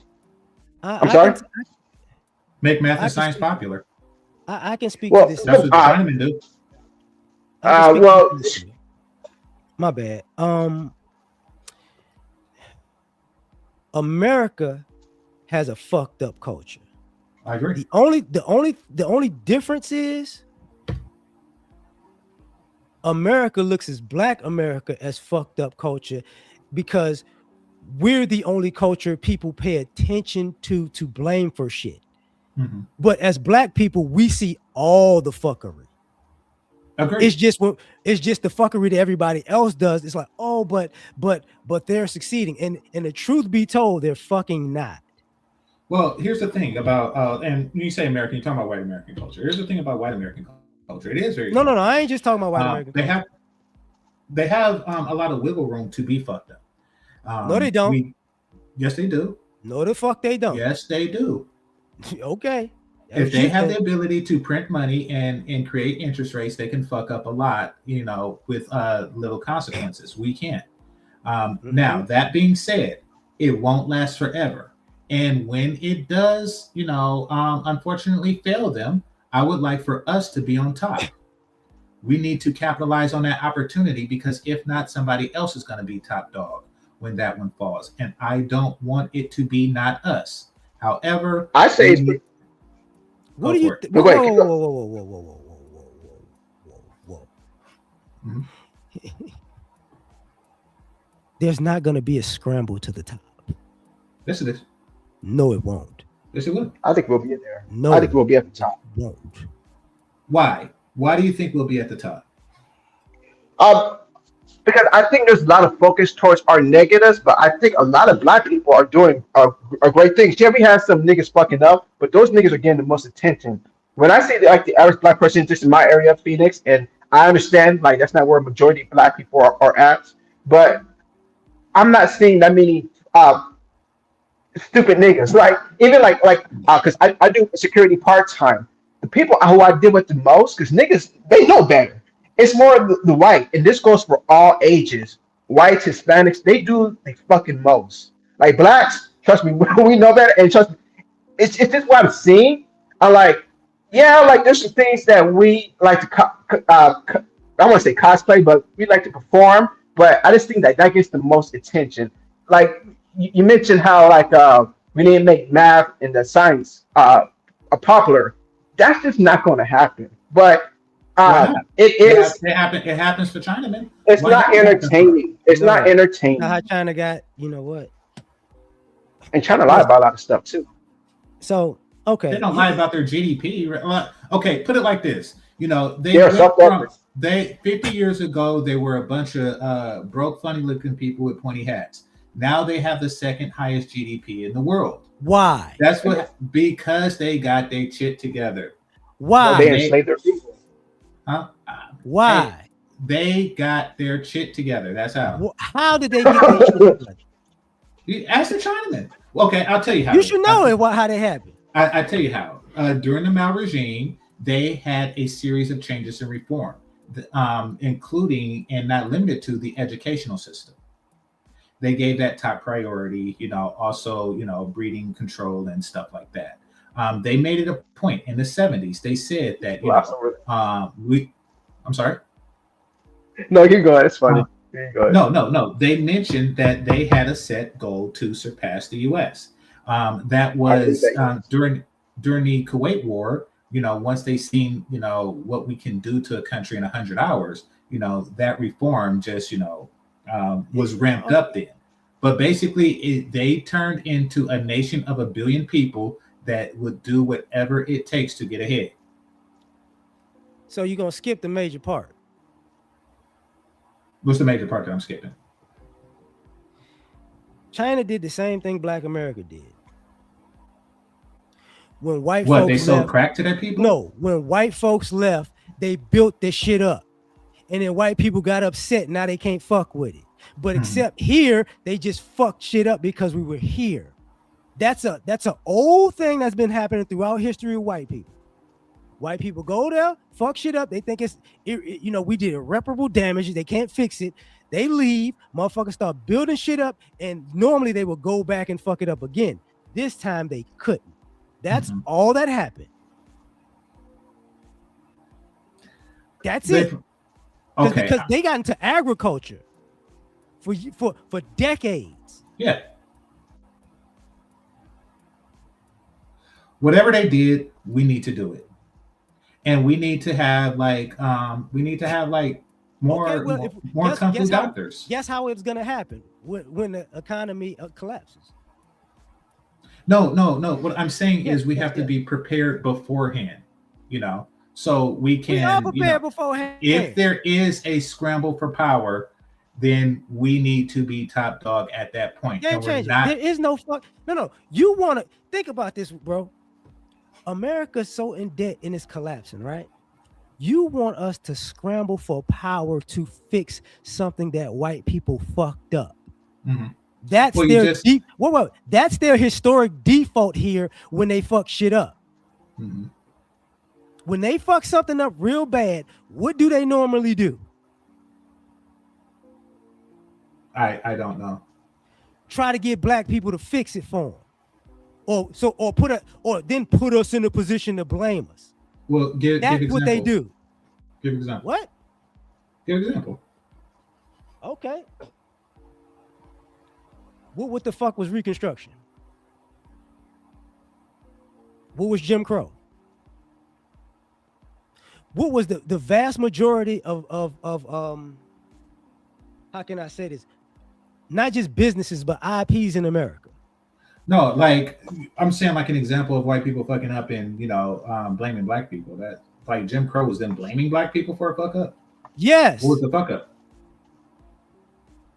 What The was the fuck fuck up? up was, the fuck up was, quote unquote, slavery ended. Nigger, pick yourself up by your bootstraps. We don't think you can do it. Oh shit, Reconstruction, you can do it. Let's get this Jim Crow going because we fucked it up. Because part of you know what? I'm being part of the history of Jim Crow, especially in the South. A lot of that, a lot of the shit was we were building shit on our own, I but it agree. was bartering. It was a barter system. You get what I'm saying? We bartered our trades with each other.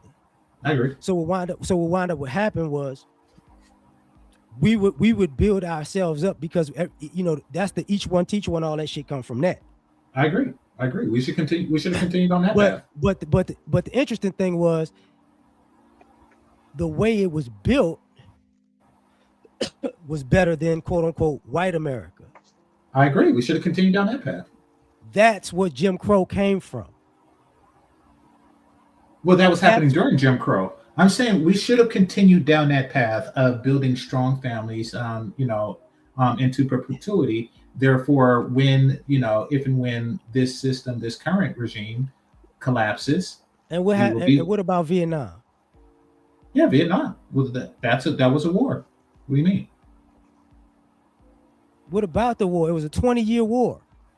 Yeah, got our ass kicked. What about the drug trade from Vietnam? There was a drug trade from Vietnam. Absolutely. Do you Niggas remember need to not do that. 30, 40 years to say that was the first actually crack era? Well, there was heroin that came from. No, I'm saying came from that Vietnam was actually the first crack era. It was just heroin. You lost me. Okay, you know what Iran Contra is, right? Yeah, that's crack. Right. That's after Vietnam. They Yeah. did the same thing in Vietnam. I thought it was like Frank Lucas, No, nigga, Frank Lucas. Yeah, that's a great story. Yes, he did that shit, but no, the government was doing that shit the whole time. That's why even in the movie he could use the planes. They were doing that shit. Well, wasn't it like his cousin and like stuffing heroin into the Nigga, bodies you of think dead this soldiers? nigga was supplying the whole United States? No, he was supplying No. New York. Right. Who you think was supplying the rest of the United States? Oh, I don't know. I mean, like the mob. I don't know. No, the feds. That's why they brought that shit out. You should have seen it. That shit was even on YouTube like 10 years ago. Because you know how after a certain amount of time they put all the documents out and shit. Okay. That happened. That was the first time that shit happened. Mm-hmm. That's the same thing you brought up with China. What is the 100 years of Shame. Yeah, that was the same thing. Opium. Yeah. Opioids. Yeah. Exactly. It's the same play over and over and over again. It's just okay. So now we see that play, and I say no. Black I'm explaining the play to you from then, while you're saying what we should have done then. No. I'm saying what we should do. Now? Yes. Now, what we should do now. First of all, don't buy or sell drugs, and then do all the stuff to Chinese people done after they bought and sold drugs. That's what I'm saying. We can't do Why what not? any other foreign group does in We do their it better. own country, in this country. Yes, we can. Each and every single thing we do better than everybody else. We just need to do more stuff better than everybody else. That's like telling Jack Johnson, you can't outbox a white man in his own country. They invented boxing.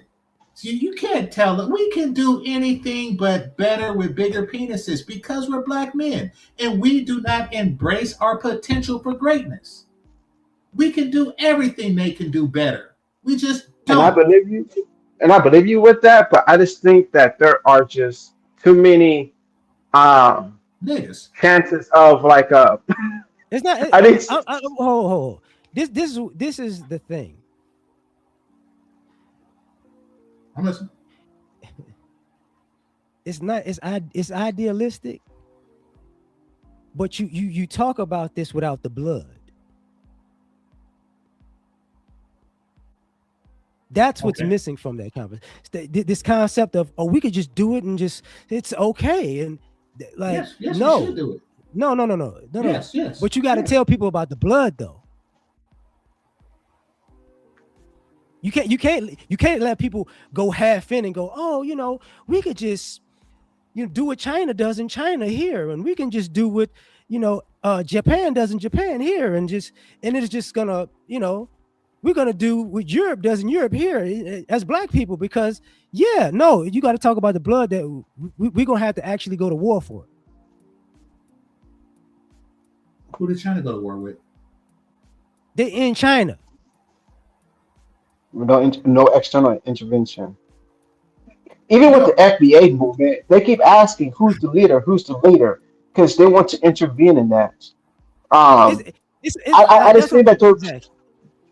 My I bad. just think that there'd be too many intervention. It don't necessarily have to be white folks. It could be Hispanic folks just trying to intervene and probably just running his or her mouth, or it could be like there could be multiple interventions that can cause it. They can send a woman out there. It's just to cause divide, and this has happened throughout history. When we start to build things up throughout history through the 1900s, there's always been some external intervention to break things down. Don't care. Tell that to No, the no, Vietnamese. that's the Every point. time America Yeah, broke something down, they built it back up. oh, And oh, like oh, L.A.R. oh. movement said, That's it's for that's that's bullshit. that is Every not time bullshit. America, That they that is didn't know. they bomb a Bullshit. bridge and then they get their bamboo people and then they build that bridge again. Whoa, What are you talking about? what? And they've been doing it for the I'm talking about the war. And they've been doing it for like the whole time. What? Whoa, slow down. I'm Run talking that about back the for me. war. What do you say? Slow down. I'm talking about the war. We bomb a bridge, they build it the next day. No, Yes. you talking about the same motherfuckers that bomb a country and leave all the goddamn weapons there? Yeah, that's us too. Yeah, the same people. Yeah, that Fucking was us. retarded. Fucking retarded. Okay, well, let's Yeah. capitalize off their retardation. I'm saying we as black You people don't have to should capitalize on somebody's embrace the stupidity. cultural aspects You just let them that keep work being for stupid. others. You let them keep being Why stupid. not? People capitalize on ours. No, they don't. So yes, yes, All yes, that, yes. all that shit is overblown. Look at other stupidity as an opportunity for greatness. I say, and the only way you could do that is to not be stupid yourself. We as black people have to be less stupid. Dog. Once we have I hear mastered you, that, but we can rule the world. No. I get exactly what you're saying. We're not stupid. Good. But what I am saying is, I'm saying two different things on this part. You're not the only one that does this. You overblow the geniusness of white people. It's not. It's not. What I'm you, not. I just called them stupid. What do you and other mean? groups too. But on the other side, when you say we could build this, that's fine. Is it Tyler Perry from New Orleans? But the other side is if we build, that's not an issue. I'm saying talk about the blood though. Say if we building this, make sure you got a defense team, and we keep it in silence. This concept of we could let's just go out and just do it and just act like we're just gonna build it with no interruptions. Bullshit. No, I understand. I mean, take those interruptions as they come. Those. No, are, don't those are take no.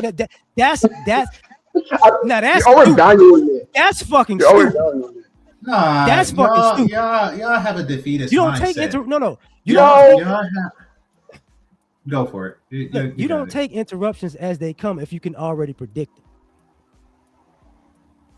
That's stupid.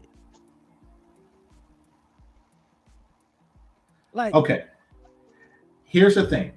There's no excuse for not doing it. We need to do it. We need to start by being more Asian. That is the key. We need to take the goodness of blackness and then take the goodness of Chinaman and then like make us better. you know That's what, what I'm game saying. changer. Thank What's you. that? Thank you, Mhm. because you just said something, and it added to what I really was one of the things that swirling around. Okay. Part of what I was talking, part of the generational thing and the family thing and the work wealth thing, and is, and I was talking to Thomas earlier about the younger generation. I agree about things we need to do, Good. but I also know people are already doing it. But the issue becomes there are more black people who want somebody else to do it for them and act like it's not being done. Hmm. You get what I'm saying? I get what you're saying. That is a large cultural problem that we have to overcome. Absolutely. Because a Um, lot of the shit we're saying doesn't exist, very much so exists.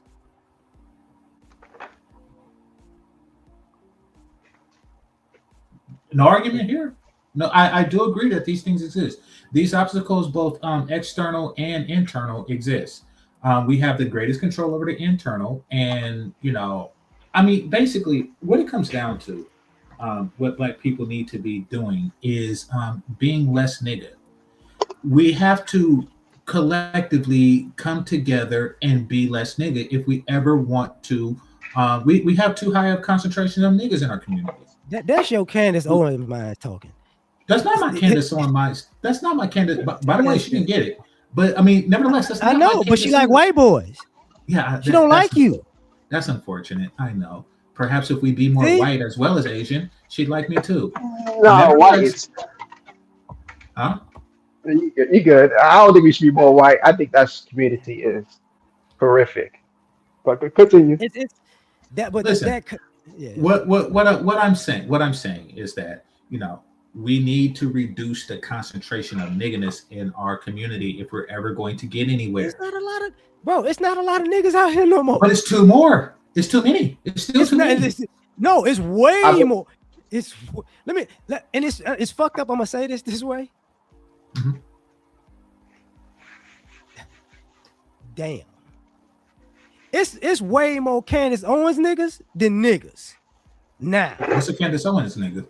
I wouldn't even classify her as a nigga. What's a Candace Owens nigga? No. I'm The black, but family I'd is. rather be white. It's way more of that now than niggas. You see, and that's the It's common misconception because no, it's it's not. not a misconception. No. Wanting to escape a culture with a high concentration of niggas doesn't mean that you want to be white. It means that you want to be a I part didn't. of a culture No. with a high I'm not. concentration of niggas in it. No. I'm not saying that. I'm saying there are more black people now who think being a good person is being the white as they can be than there are people out here who just want to be niggas. Well, you just call it. I just call good people good people. I don't call them white because I don't think white are inherently good people. Too However, bad. That no. mindset is out here more than niggas.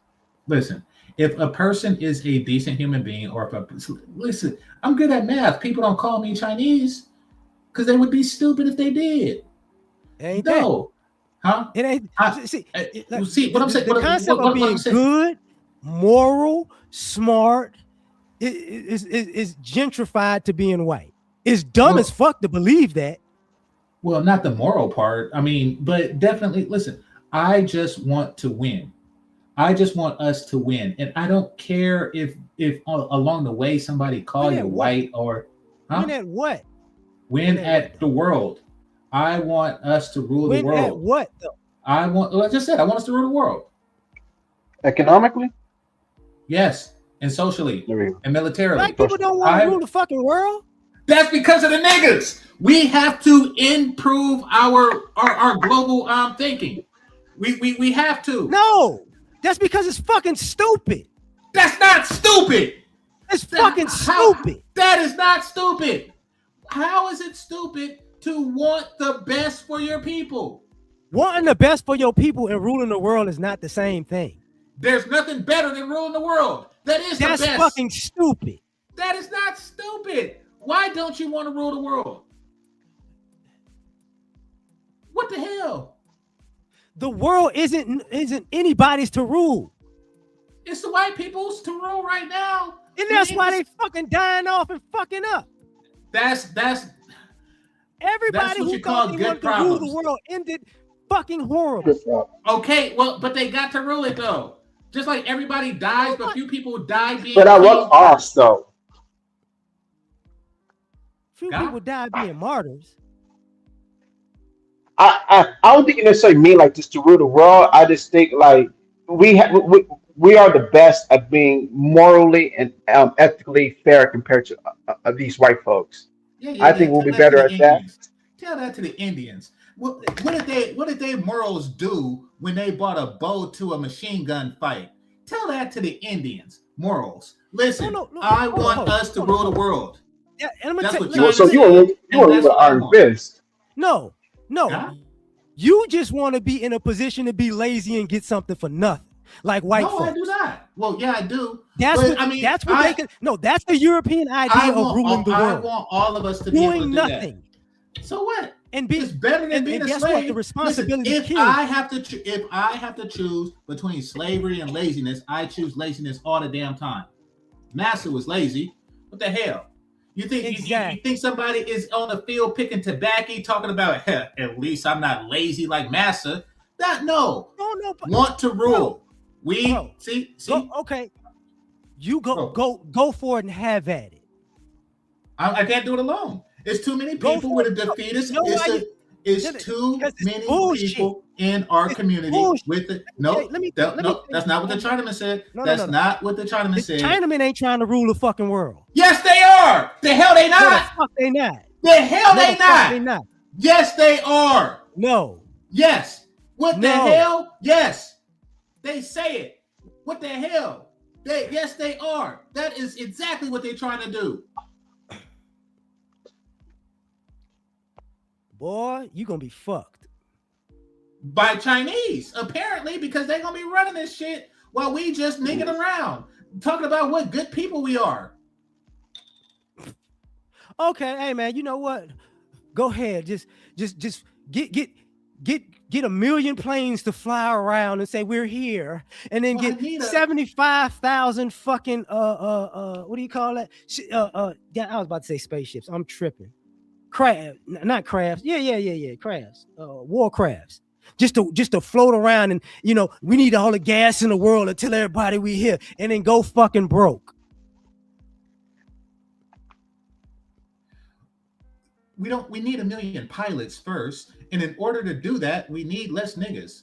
Like, listen, I'm not gonna one-man army this. Yeah, that's wrong with niggas though. You don't, huh? Game change. Let me be real. Wait, you disagree? You wouldn't last 3 rounds in a boxing ring. You damn right, because I'm not a boxer. So stop talking this war rule the world shit. I didn't say Terrible war. John. Terrible John. Whoa. Did I say war? I did not say war. There is many methods. I told you earlier you got to talk about the blood. I told you that earlier. Well, to rule the world, like you can't just say, okay, you can't just say I'm the captain now. Everybody's gonna be like, okay, yeah, you're the captain. Like there's gonna be some force associated with it. I fuck with game changing, but you the dude and you the scientist in the movie that act like my inventions is just gonna heal the world and nobody's gonna do a damn thing about it and get shot. Put the whole puzzle together. Okay. Nobody want like anybody. Okay. The concept of ruling a world means you're at war with the world. No, it doesn't. Yes, the fuck it does. America? Who's America at war with? The whole fucking world. No, it is not. It's not a war. Yes, that's why I have stations all over the fucking world. No, we don't go to war. Our wars be more like a human being slapping a chicken. It's nothing. It's not an actual war. We just kidnapped the president of a place with no war. What the hell? That's what having power Active is. war. And you want to and you want to know how America got its power? Because during World War II, we were the least fucked up people. So let them fuck themselves up, and then we just stand above all the other more fucked up people. That's one way. I don't care how it's done. Just an extension of Europe. It goes fucking up people's shit who doing good. World War II was just white people fucked up all their shit. And America was so far away, it was like, well, shit, we could manufacture. And guess what them stupid motherfuckers did 50 years later? Sent all the manufacturing overseas and not crying about the shit. Well, get your shit together, reduce your nigga population, and then once they fuck each other over again, we come out on top. Bro, you want to rule the world and think it's not gonna be war. I don't want to rule the world. I want to be a part of the group of people that want to rule the world. But that's different. Okay. Y'all didn't want that. We don't want to fucking rule the world. Why not? Because it's fucking stupid. Damn it. You know, like, yeah, it's not in me to rule the world. Like, I want to make changes and like make changes, but I don't want to rule the world.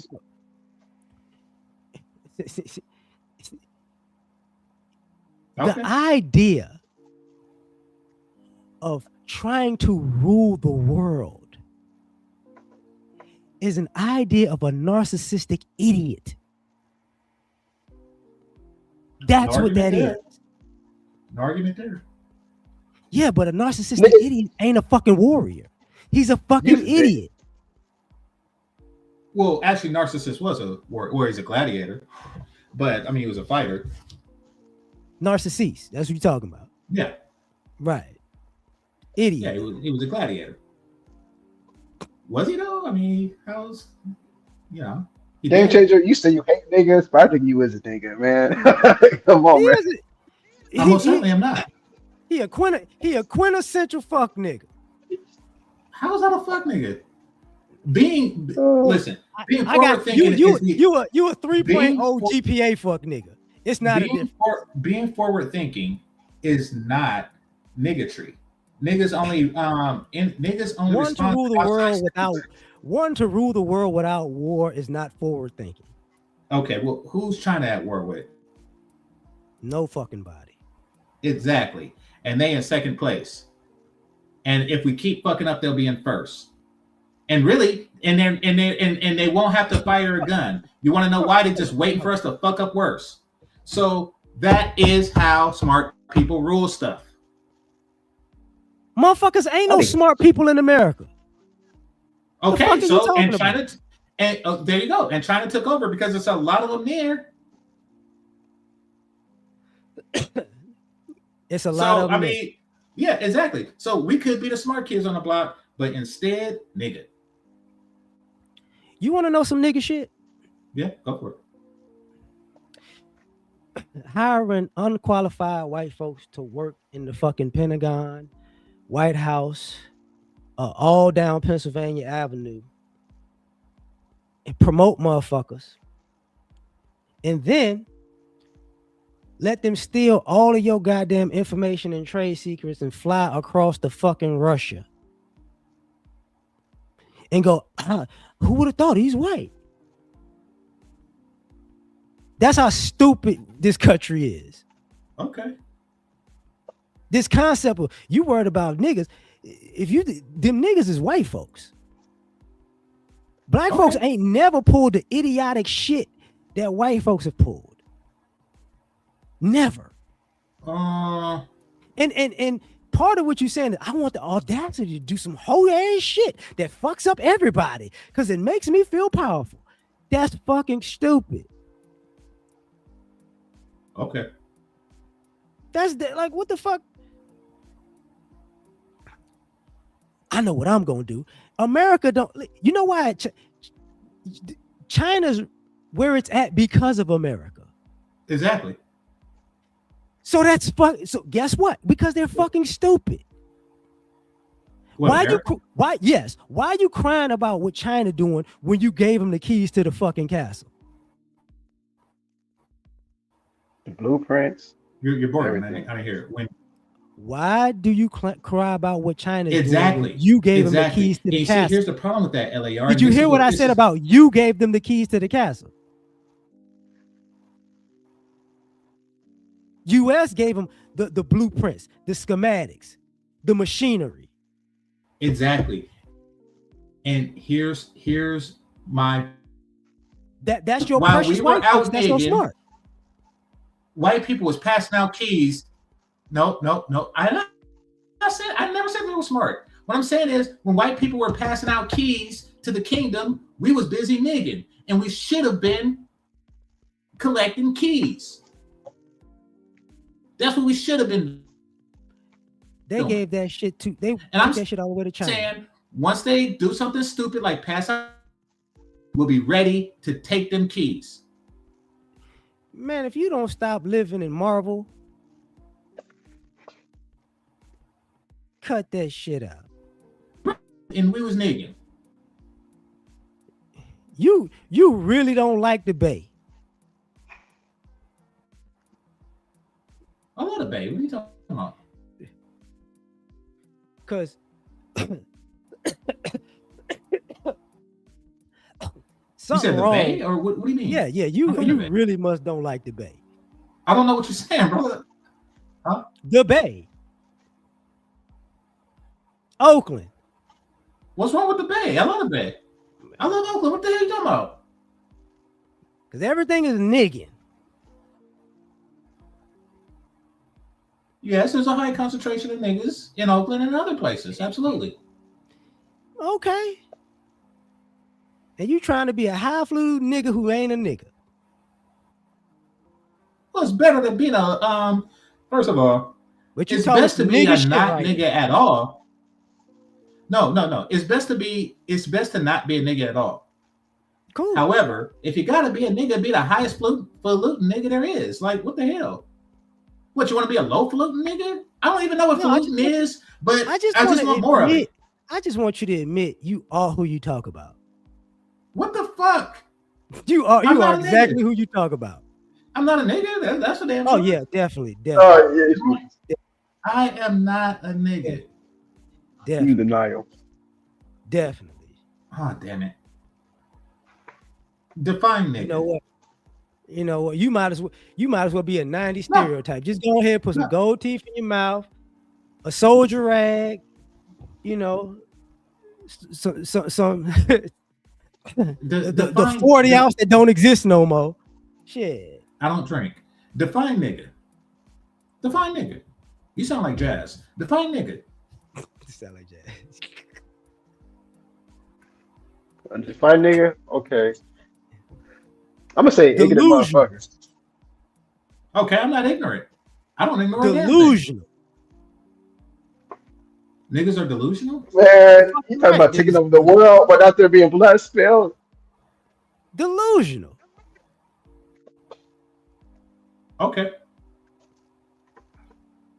Yeah, you know what? I think our best bet is just for us I think we're at a good spot. I just think we want things to be at a faster rate because communicating with this like online is fairly new if you think about history. So I just think it just takes time, and we just want to be like you said, things really kind of picked off in the 80s. It hasn't been that long. We just got free less than 200 years ago. Like some people were just alive. Like I think we just want to rush things, and things just takes time. Yeah, we have some hiccups that no other group in the world kind of experience, but it just takes time. I believe we're on a good path. I feel like we're like pretty much the only group online or anywhere that really heavily criticize ourselves. I never see any other groups do that before. I'm gonna keep it real with y'all. I'm gonna keep it real, and I'm gonna be real precise when I say this shit. What I was talking about earlier about the family situation, right? Y'all don't get you're in a time where the best thing for you to do is actually make a family, go through the rough times, but teach them fucking kids all the information that they need to do, that they need to know, like in the old school, because the society is so fucking soft, the vast majority of it is gonna crumble just because of people's mental weakness. But instead of doing that shit, y'all are waiting for the avatar to come with some shit. And it's like, yo, you don't see it, but a person like me, I see it. The country they're not gonna be able to fix the debt. People are not finna their people's work ethic sucks. The education, even in the suburbs with all the smart people, they're fucking retarded as hell. Mhm. This country is about to just be start. What do you call that? Square one. Agreed. And So I want us to capitalize when that happens. you I capitalize by actually knowing information and having skills already and I passing agree. those I down agree. to the next generation. I agree with you, Y'all niggas gonna L.A.R. wake up 55 and be like, I need to have a kid now. This shit ain't gonna work. Yes, it will. No, My the dick fuck work it at won't. 55. So you think my dick's gonna stop working? Hola. No. Well, the way people testosterone out here is yes, but the Not other mine. part is most people are out of shape in America. So Not me. yes, doesn't matter, not you, because I'm that don't saying you mean don't you'll have to be be in in shape at shape. 55. Well, it don't Yeah, matter. I mean, you can still have kids if you're out of shape, but nevertheless, it's not yeah. about. The Huh? kids will kill you. I was gonna kill me. It already came out the penis. What do you mean? You gotta raise the kids. You gotta play with the kids. You gotta teach the kids. The kid will fucking Yeah, I kill agree. you. I agree. I agree. Never, and that is a problem. That goes back to what I was saying: the high concentration of fat, obnoxious bitches in the black community. Oh, and ugly That ain't too. got shit to do with your health. That has everything to do with it. There's nothing unhealthier than fucking a fat bitch. That's just nasty. See, delusional nigga shit. What the hell? How is that delusional? That is reality. The reality is that's some nasty shit, and you know it. That's I just don't in even your think they have imagination. legit. You ain't out here fucking fat chicks. I don't imagine fucking fat bitches. Actually, I think you a fat lover. I am not a fat lover. You watch, Cross is out, right? I don't know what that is. Cross, Alex Cross, the new season with Hodge, all this Is that a whatever. fat bitch? No, one of the characters is a serial killer, but he out of jail. So one of his assignments, he's fucking a fat lady. Oh, god damn it. That's gonna be you. No, if I have to do A it, fat like, white lady, because you like smacking white ass. She a fat white lady too. well, I mean, if I have to, in order to like save the country from blowing up, I don't know what kind of show it is, but not like That's yeah, a good show. okay, I'll check it out. But I mean, no, if it came down to fucking a fat woman and like zombies attack or something like that, or if the only way to cure COVID-2 is to fuck a fat bitch, then yeah, I would do it in that case. But like for a general practice, nah, that's just nasty. And I don't even think that men fuck fat women. I think they just put their dick between the pressed together thighs and they think it's pussy. But yeah, the whole mechanics of it is nasty to me. Man, I'm getting back to the reality. Fuck all that. Okay, Just reality know is, for a fact, America is not going to like the America you want is not going to exist. You got to scrap that shit. why? Because it's not going to exist. Okay. We can agree to disagree on that part. The children thing, I do believe that that we have to increase the quality of women before we can begin to breed right. You can't breed good kids out of fat vaginas. You just can't. They come out all slippery and slimy and warped heads and stuff. So, I hear you. But past that, mark my words, game changer. The America that you think is going to exist 5 years from now, you're going to see it's not going to exist. No, I don't care. Listen, it doesn't have to be in my lifetime. I'm saying that we need to, like the Greeks say, society works when you plant trees, when old men plant trees whose shades they'll never receive. Right. Do you remember earlier the seeds? We need to plant the seeds for the future. And that is why I do what I do, for the future, not for the stuff that happens when I'm alive. I would like to know that my actions, steered our people forward in the future, but instead they want to hold on to niggatry. I appreciate what you just said, and that goes back to what we talked about earlier. Spoiled kids become spoiled adults, and spoiled adults don't plant trees. Mm-hmm. And we've got generations of people who don't plant trees. We have generations of people with no seeds. No. And that's who don't plant trees. Yeah, I know. They don't they don't care about the next generations. Okay. That's where we're at. People are still eating the fruit of old trees. They don't want to plant no more. Mm-hmm. Old trees that they didn't plant. Right. But they ain't trying to plant new ones. Okay, fair enough. That's part of the nigga behavior that I was talking about. We have to get rid of that mentality. No. That's American behavior. Yeah, there's a lot of niggas in America. This is why it's done. What do you think Asians are going through right now? Wealth and prosperity. No. They're not wealthy or prosperous. Aren't they like the wealthiest race in America per capita? That's ain't that inflated? How many Asians we talking about? No, that's what I say per capita. No. How even with that, ain't it inflated? No, it's not. They'll use one group, and they as this the ones that's doing the best in this, and those the ones that's doing the best in that, and those the ones doing the best in that, and then they say Asians. Well, I mean, like all nations that are in Asia that are American as well, like Indian, Japanese, Chinese, Philippines and stuff like that. They all people that really don't fuck with each other. Yeah. But what I'm saying is, like collectively, they are doing better than whites and a lot better than us. No. And you want to know why? Because they don't have as many fat ugly bitches in their community. Nor do they have. You own it, bullshit. No, the population is also lower too. Huh? So I'm gonna say this. I'm dead ass serious when I say this. Okay. All the immigrant groups, they come to the country and they start off doing well. Now, even the Asian populations, just like the African populations, I can't. I'm gonna leave the Polynesians out of this because that's a whole different argument. No, it's not. They're Asian. No. I'm saying that because you know how they treat Polynesians in Utah. You know what I'm saying? Don't. You never know. Okay.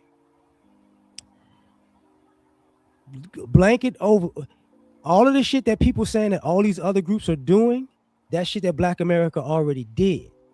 Okay. And it's cool that people are doing it, but now they're seeing what America does in response in the downtick of everything.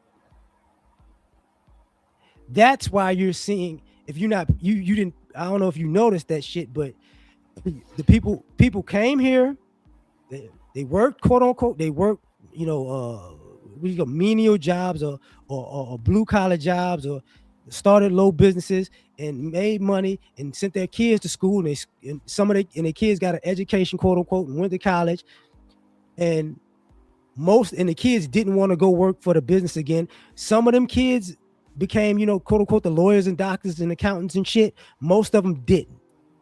Mm-hmm. Now the student loans is kicking in. I know the motherfuckers who, and it's fucked up when I say it this way, the ones that's well off, they date outside the race and they wind up taking care of other races of people and not their own group, and it drags down the family finances. And that's for the successful ones. You get what I'm saying? And now you're seeing people just working regular old jobs now. Because people are the Asians themselves, they look out, they circulate their dollars within each other. But people who aren't Asian, just like it's America, white people go, you starting to make too much money, so they start fucking with them. They ain't closing down the shops, but they raising the taxes on their ass. Mm-hmm. You see what I'm saying? And a lot of the money that was made on crime is starting to circle back in, because they're trying to figure out a way to fuck them up and shut them down. So it ain't what it used to be. Here's what I know. The median household income of Asian Americans is $116,000. Mm-hmm. Where? So in America. Where?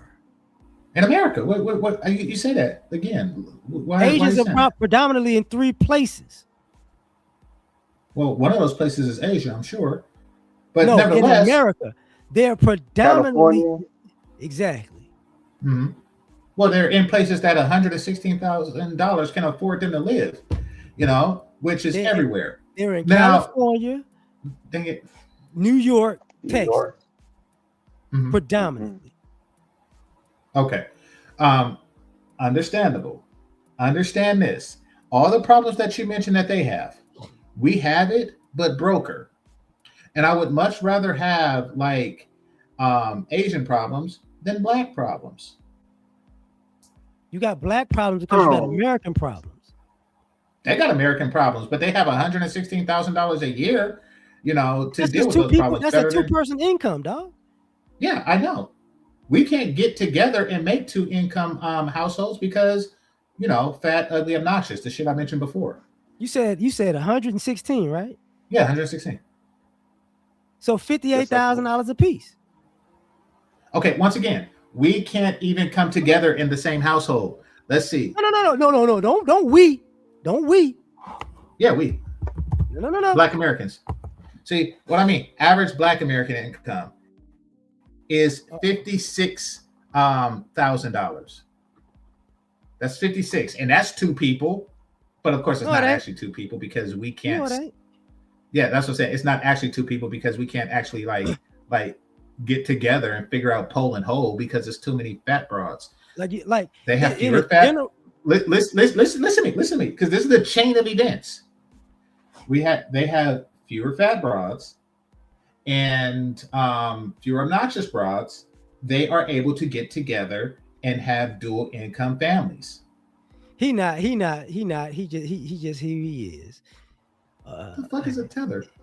Yeah. They want Tyreek to ask you where your family from. Like,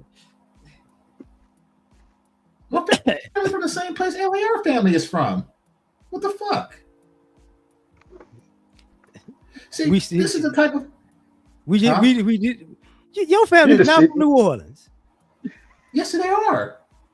Can't They change came it. over during the Great Migration, but yes, they I are. will break your goddamn neck talking this bullshit you've been talking this whole time. What are you talking about? My grandma cooked gumbo. You don't like heard it. that online. You don't like your No, I grandma. didn't.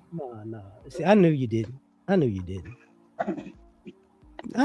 Oh, well, you good. You good. Now, I will say that it's not New Orleans, though, L.A.R. I will give you that. Was she from Lafayette? It's a very small place. It's a rural place. I'm not going to say it. Closer to But- which place? Closer to which city? I'm not going to say which city. I know. I said close to which major city in Louisiana? I'm not going to say. It's okay, dude. I know a lot of towns, but I ain't gonna name the town. I'm just saying close to, like Shreveport, Lafayette, Lake Charles, New Orleans, Baton Rouge. Like, Hold on. close I to haven't one been. of Hold on. I haven't been. I'll look it up. I know the name of the city, but let me look up nearest largest city to that, and I'll say.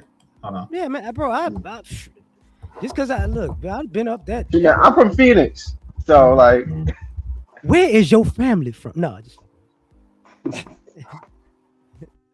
but All right, I'll tell you. One moment. I can I tell. don't know why that Look, matters. No, the point because is I'm it's- not a fucking tether. I'm just Monroe. just fucking with you. There we go, Monroe. Oh, you talking about Shreveport? Yeah. Oh no, Shreveport. Shreveport. Yeah, it's not Shreveport. No, but it's not Shreveport though. I'm saying it's a rural area near it. Yeah, it's just near look it up. Shreveport. Yeah, Shreveport. But yeah, I know they got high schools Yeah. and shit. Monroe, West Monroe. Dog. Some of my college roommates are from there. So Okay. I get it. I'm not from there. My family is from there. But why is he talking some tether shit? Some of the 'Cause he was. was- What the hell? You're not black. You're not black enough. The fuck I You ain't. don't like your grandma, and she's from the country. I do love my grandma. What the fuck you talking about? You ain't you. When the last time you had boudin? What the? I don't know what that is. There's a lot of crap my grandma used I'm to sorry. serve that we didn't eat. You see the bougie ass kid. I knew you bougie ass. How's that bougie? You those kids that got that big ass pink bucket of chitlins and ate that shit, didn't you? Grandma No, tried I to didn't. serve me. I I was never like, ate fuck chitlins. no. I never ate chitlins. Okay, Sorry. well, you bougie, Never huh? ate chitlins. Never ate You hog bougie, maws. huh? Never ate pig feet. Well, Never you ate must be pig bougie ears, then. pig lips. No, I was there. I just didn't eat the shit. Well, nor did I. So how the fuck am I bougie? Boudin ain't fucking pig feet. I don't know what that is. I don't know. Maybe That's my grandma okay, served because it. like I'm gonna consider my portion of me bougie, so you good, man. Like I was raised around like mostly Hispanic, so I mostly grew up in their culture, but I was still my family's mostly all it's still all black though. But as far as like in terms of schools, like yeah, I was mostly around Hispanics and racist motherfuckers though. But yeah, you good? Don't worry about it. He just teasing. He know he teasing. People fuck with game change all the time. Okay, okay. Yeah, but Well, y'all question my blackness though. That's madness. Or and my love for my grandma. What kind of shit is that? yeah, talk about didn't want to say Monroe. What kind of shit is that? No, I didn't know. I didn't know. You You seriously? was fighting that shit for a while. Like I don't really tell you guys. No, I don't want to tell you because like it's such a small place that you No, probably no. like find my But whole damn family if you did, you no. know. I'm But like the from nearest largest Louisiana. city, I have to look it up because I'm not from there. We're talking about great grandparents and shit. Look. When I asked you just name a city near it, I didn't need you to tell me the exact city. I just said if you said Yeah, and I okay, told you. Shreveport, I could have named towns over there, but I was like, okay, you talking about there. But I wouldn't have, I would have said Monroe is one of the first things that come up. Okay. Well, I looked it up. I Like looked it up. Jonesboro and shit like that. I looked it up, and that's the closest place to where my family comes from. Yeah, for sure. No, but he said he don't hear no damn. He's got a suburban accent. He got a California What the accent. fuck? He ain't even got a Bay No, accent. no, no. I grew I'm up in tell the East Oakland ghetto. Well, see, he maybe just it's don't just talk like me. Ryan Coogler. That's what it is. Yes, I do. What the fuck? Huh? Why you say it like that? No, because he I talk do. like me. He's younger. But I mean, no. Y'all do not talk alike, G. Yes, we do. No, you don't. And you know that. You trying to say me? No, I don't think we sound alike. No. No. I was talk game better to change you. from the Bay. I said he don't talk. He people say he got an accent. I said he don't even talk like Ryan Coogler. He's like he does. Ryan Krugler tried to smash my cousin's friend one time, and I have closer connection to him than y'all would think. No. I'm saying y'all don't the accent. He got a thick ass accent like he was around every hood dude he ever knew. All right, well that's him. Nevertheless, and congratulations on his success. Nevertheless, he might not see what the fuck. What kind of people do y'all have here? And why are y'all so FBA? Not Hardly ain't FBA. nobody over here. Fuck, like I be doing this shit on a whim. I'm here because I got the your flu. chat room. I'm talking about your chat room. I know. What the fuck? Why is he fixated on that? What? Where are you from? Why? Where are you going? He's fucking with you. Where are you going? Why are you focused on where you're from? Let's stop focusing on the past. Because his name starts with FBA now. That means nothing. God dang it. You kind of proving this point by saying that.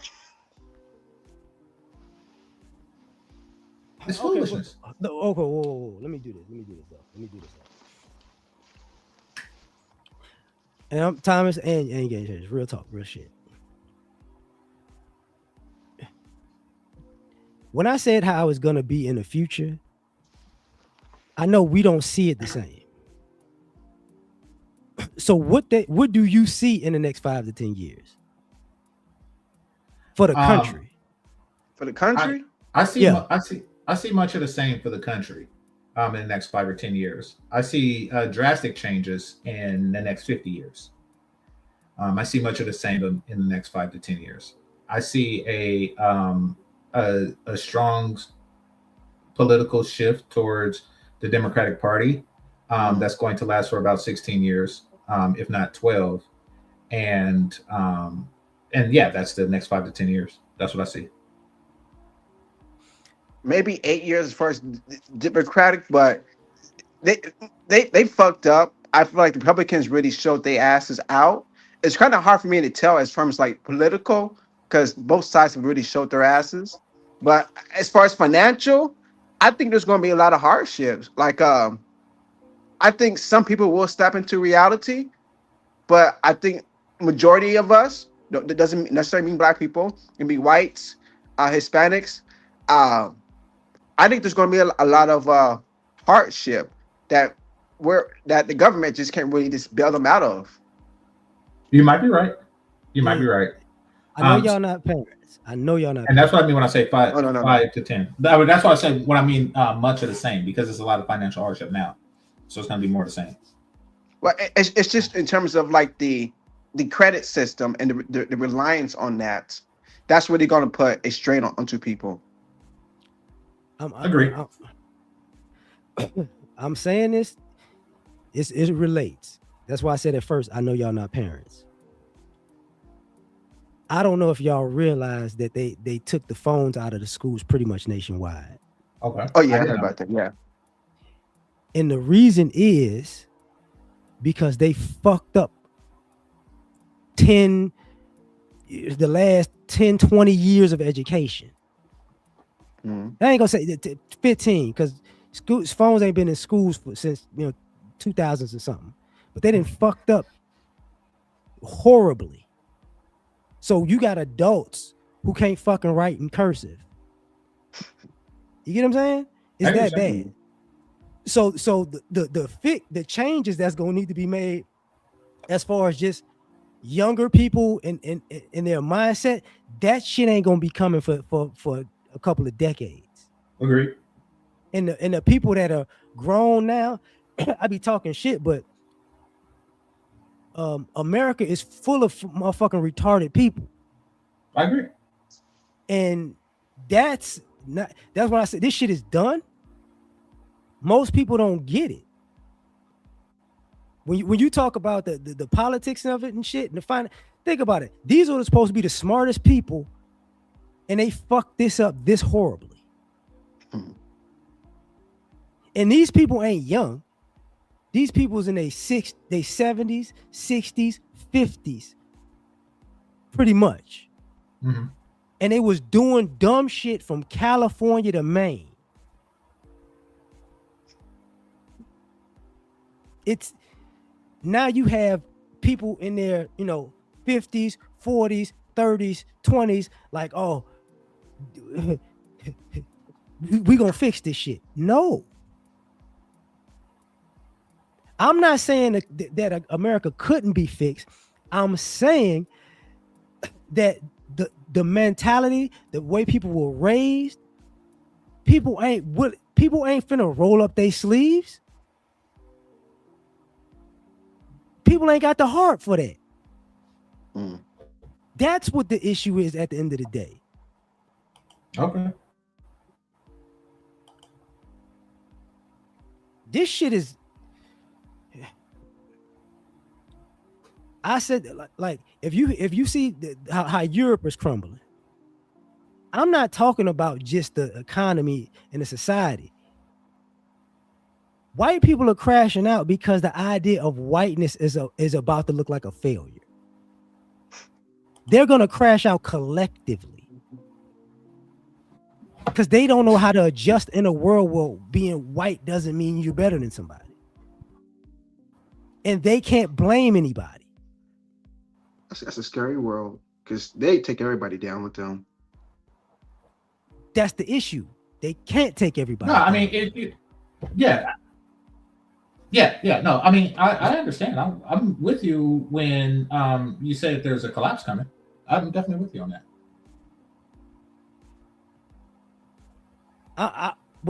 Early, like this shit was based on the Tyler Perry movie, but the Great Depression the movie. happened. Yeah, it's basically Medea and all that shit. But Joe's actually Tyler Perry's dad, the old black dude that he played. And, Okay, Niggas yeah, still yeah. doing Medea movies? yeah, but this one is fucking good though. But Where's Tyler Perry from? New Orleans. Notice how But people like Ryan Coogler come from my place, and then people like Tyler Perry come from yours. I'm just saying. you know how many people come from New Orleans? Shit, Tookie come from New Orleans. I don't know who that is, but I know who Tyler Yeah. Perry is, and I know he's a weird ass nigga. And Ryan It's, Coogler it's, isn't. it's a lot of people from New Orleans, bro. Alvin Mack is Okay. from New Orleans. You know the guy that plays the Falcon or Captain America? He's from New Orleans. Oh, for real? He is? Okay, that's cool. Yeah. All right. It's a lot of motherfuckers from New Orleans that you know and don't know. All right. You know that nigga kissed a man, right? I don't fucking know. Yeah. I was about to tell you something about you. I find Regis Prograde and say he from New Orleans. See if you say that shit to him. I don't know who that is. He was a former welterweight champion. Oh, like Andre Ward? Oh yeah, but Ward's a Hall of Famer though. Yeah, no, he's smoking. Yeah, nigga, Oakland only got 5 great people. Don't start this shit. Well, we got 0 Tyler Perrys. I'm just saying. Nigga, y'all got some shit out there. None of them is Tyler Perry. Don't you start this shit. Okay. All right, I'm just saying we don't have any Tyler Perry. Motherfucker from Oakland 1 minute when you claim the Bay. It's a whole San Francisco y'all over there, motherfucker. I don't disagree. I don't disagree. And it's no Tyler Perry's. Just shit, what? Hey, that's the ultimate L. Just saying. That ain't the ultimate L. Who's a bigger L than fucking Tyler Perry? Who's a bigger L? Boy, I was about to say some shit. He ain't black at all. Okay. All the motherfuckers that was on the island with little kids that get to go home right now and act like shit ain't happening. I agree. That's From the bigger wherever fucking he's L. from is a nasty ass L. You know. But shit, man. But black people, Tyler Perry's a big ass L. I doubt it. Okay. I doubt it. I mean, I ain't like all the movies and shit, but nah. Hold up, let me see real quick. My bad. You got it. But like you got me tripping. I was about to tell you about that shit, but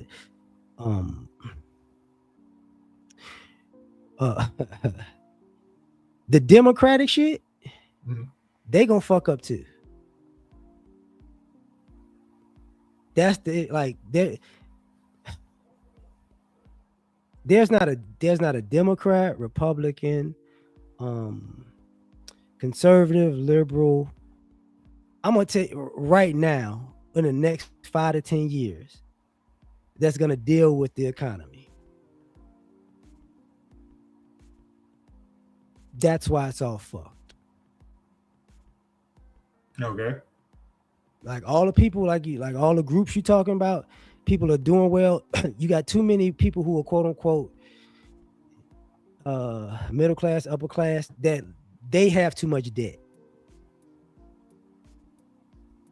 That's a bigger issue in America than people play it to be. I agree. So it's like the country already in debt. You got, they said the middle class is quote unquote shrinking. When they say the middle class is shrinking, that meant every fucking racial and ethnic demographic.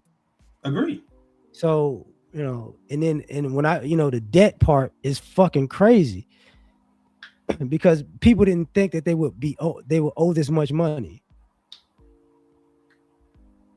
So what nobody's I'm gonna saying fix is, what I'm saying is, we as Black people, we can see this as an opportunity, because that's what it says in the Art of War. When your enemy is strong and you're weak, prepare for their weakness. Something to that effect. It was written in Chinese, and that's what I say. We can learn from the Chinese. While people talking about FBA this, FBA that, like nigga in the chat room, there's a lot that we can learn from other cultures, and there's no shame in it. You can't pretend like our culture know everything after 200 years of freedom. You can't. Learn from other cultures. No. True. Okay. Real shit about the Southern thing. Black folks, we did learn from other people, but we also learned that other people can do shit we won't be able to do. Like what? We do everything they can do better. No. In competition and just general competitiveness in any facet of life, we can outdo pretty much everybody and everything. Yes, yes. But I agree. as far as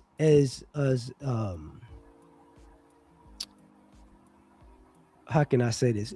People bending and breaking rules to sabotage folks, we can't do that. That's No, not something no, that we we can't. can. So that's Now the we part, can't. huh? We can't do that now. No, we However, couldn't do that then. So a lot of the successes that other people have is not from quote unquote merit. It's because of that. I agree. So It's an obstacle. It's an obstacle that we as Black people must overcome. and that's why I was saying earlier about when this shit collapses, that's an obstacle we're not gonna have. Here's The what I mean. same. Here's what I mean when I say that's an obstacle. Chris Rock said it best um, in reference to boxing back in the day. It's like you can't beat a white man, but you gotta knock him out. Meaning that if the fight ever goes to decision, or if it's left in the referee's hands, you're going to lose. Therefore, you got to knock him out. It's an unfair obstacle, and yes, that obstacle exists, as you've explained. However, it's one that we must overcome. I think that we are capable of doing so once we check our nigga epidemic. Yeah. You know the backstory of that comment. No, People kind of use it as a Jack Johnson reference, right? yeah, Jack Johnson is an example of that. Yeah, Right. And that went from that era all the way. Shit. Hurricane Fuck. Carter. No, even past that. No, I'm saying that because he's a victim of that. Yeah, but I'm just saying years. It went from Jack Johnson to years even past Hurricane Carter. Mm-hmm. When you get him in a ring, you got to knock him out. Yeah, that's what I'm saying. But you got to make the decision to go, okay, when they send you the calls that we're gonna kill your family if you win, you still got to knock them out. You get what I'm saying? You also got to not get, if you get hit and it wobble you, they're gonna call the fight. If they say if you do knock them out and win, we're gonna kill da da da da. That was the lynching thing. You get what I'm saying? Well, no, I think our greatest takeaway from that saying, and I doubt that Chris Rock coined it. Not saying that he's not. No, it's part of that. He's Yeah, not intelligent, but yeah, no, I know. I give Chris Rock all the credit. He's a very bright dude. Nevertheless, what I'm saying is the takeaway from that is, instead for dwelling on the fact that things are unfair, understand how it's unfair and work within those boundaries. Work your best within those boundaries. I think that is the greatest takeaway that we as Black people need to do. That was a truth. That's not a truth anymore. God? That's that. Okay. Do you remember when Mike Tyson talked about when Custom Model asked him, "Are you one of them Black people that take it easy on white folks?" And he was so young, he was like, "No, I don't know. I'm not that person." You know where that comes from? That comes from a mindset. Yeah, absolutely. But that people were taught to do to. That's from Jack Johnson. People were taught to, hey, take it easy on that white boy. Okay. That translated that wasn't just that translated in sports, but that also went all the way to academics. Well, I mean, it makes sense. No. I get it. My bad. What I'm saying is, in our competition, us being great inside the lines of inside the boundaries or whatever, that shit got old for them too. That's what part of that's the concept of white flight. You get what I'm saying? What I'm saying is, I think that we as Black people, particularly Black men, need to not fear the consequences of our own greatness. No. It's not that. I'm not saying that at all. No, but You ain't that's what gotta. you're saying. No, I get what you're saying. I'm saying that that was what was taught to people like Mike Tyson, and I think that Joe Louis may have went through something similar, considering his performance in the first Olympics.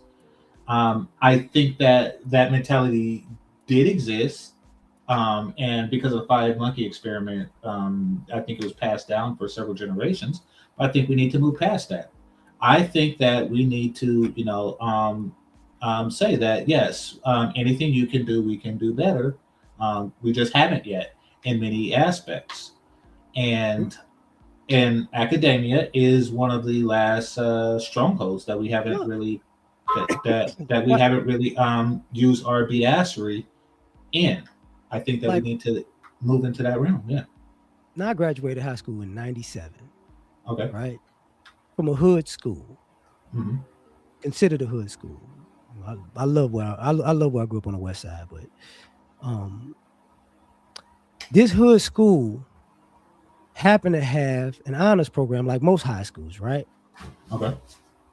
But it's the black quote unquote hood school, right? Hmm. So what happened? This hood school had physics program, robotics program, shit like that, right? Still, we Hmm. still had like shop and all that other shit. It was like the last of its kind in a sense. But the robotics and physics and shit that was new, right? Hmm. So the robotics and physics, they do the state competitions and shit. Okay. School went to it. Predominantly black school at the time. Hmm. Basically, who are they? How are they here? Kind of a situation. So school did pretty good at that competition. Make a long story short, they looked into the school after that. Hood school, yes. Athletic school, yes. A school where the kids that they would send to like the that would get kicked out of school and go like the alternative schools in jail. Hmm. When they clear that, they would come to our school. So they were there too, right? Gotcha. But we had a shitload of people in Mensa and the honor society. Be with all of that, right? Hmm. Because of that, they broke up the school. So now there's a magnet school because they wanted all the smart people out of there. Hmm. Then they put up another school. It's I guess more higher class per se. Hmm. And then they left the actual school as now like to keep all the. We hope these niggas ain't gonna make it now. Now I graduated in '97. That shit happened in like 2010. By 2010. So I'm not saying like when you talk about like that don't be afraid of our greatest. I'm all in with all of that. What I start talking about is if you're attuned with the greatness, you got to be in tune with the changes in the system and how people react to the I greatness. agree. I agree. That's There are going to be people, and that's what I was saying. That was the whole premise of the Chris Rock saying. Like these are the rules. They're going to try to stifle your greatness. The referee is not on your side, and in this case, the school board is not on your side. Now, I will say this: there do need to be a great separation between black children and nigger children, and I think that it was in the spirit partially. no, That yes, no, yes, no. Because in the yes. circumstance let me say this. The person, okay. There are You multiple saying people that that you went. should keep them together. You should send Mensa kids in school with nigger children, with nigger babies. That's what you're saying? Game changer. Yes. What I'm telling you is the Mensa children was the ones you was calling nigger children. No. Yes. No, no, no. Nigginess is defined by ignorance, and No, Mensa no, is no, not no. ignorant. Game changer. Yeah, I'm listening. One of the biggest names at my high school, Mhm. Fred Hampton. Okay. I know my neighborhood. That mentality, that mindset, that intelligence, it was what you would be called in the nigger children. There's a difference between being defiant for the sake of ethnic They weren't. No, progress. no, no. I'm just saying the people you call nigger kids, those were the Mensa in the honor society kids. Wait, you said that it was a Mensa school, and then they like opened up the juvenile halls and sent the nigga kids there.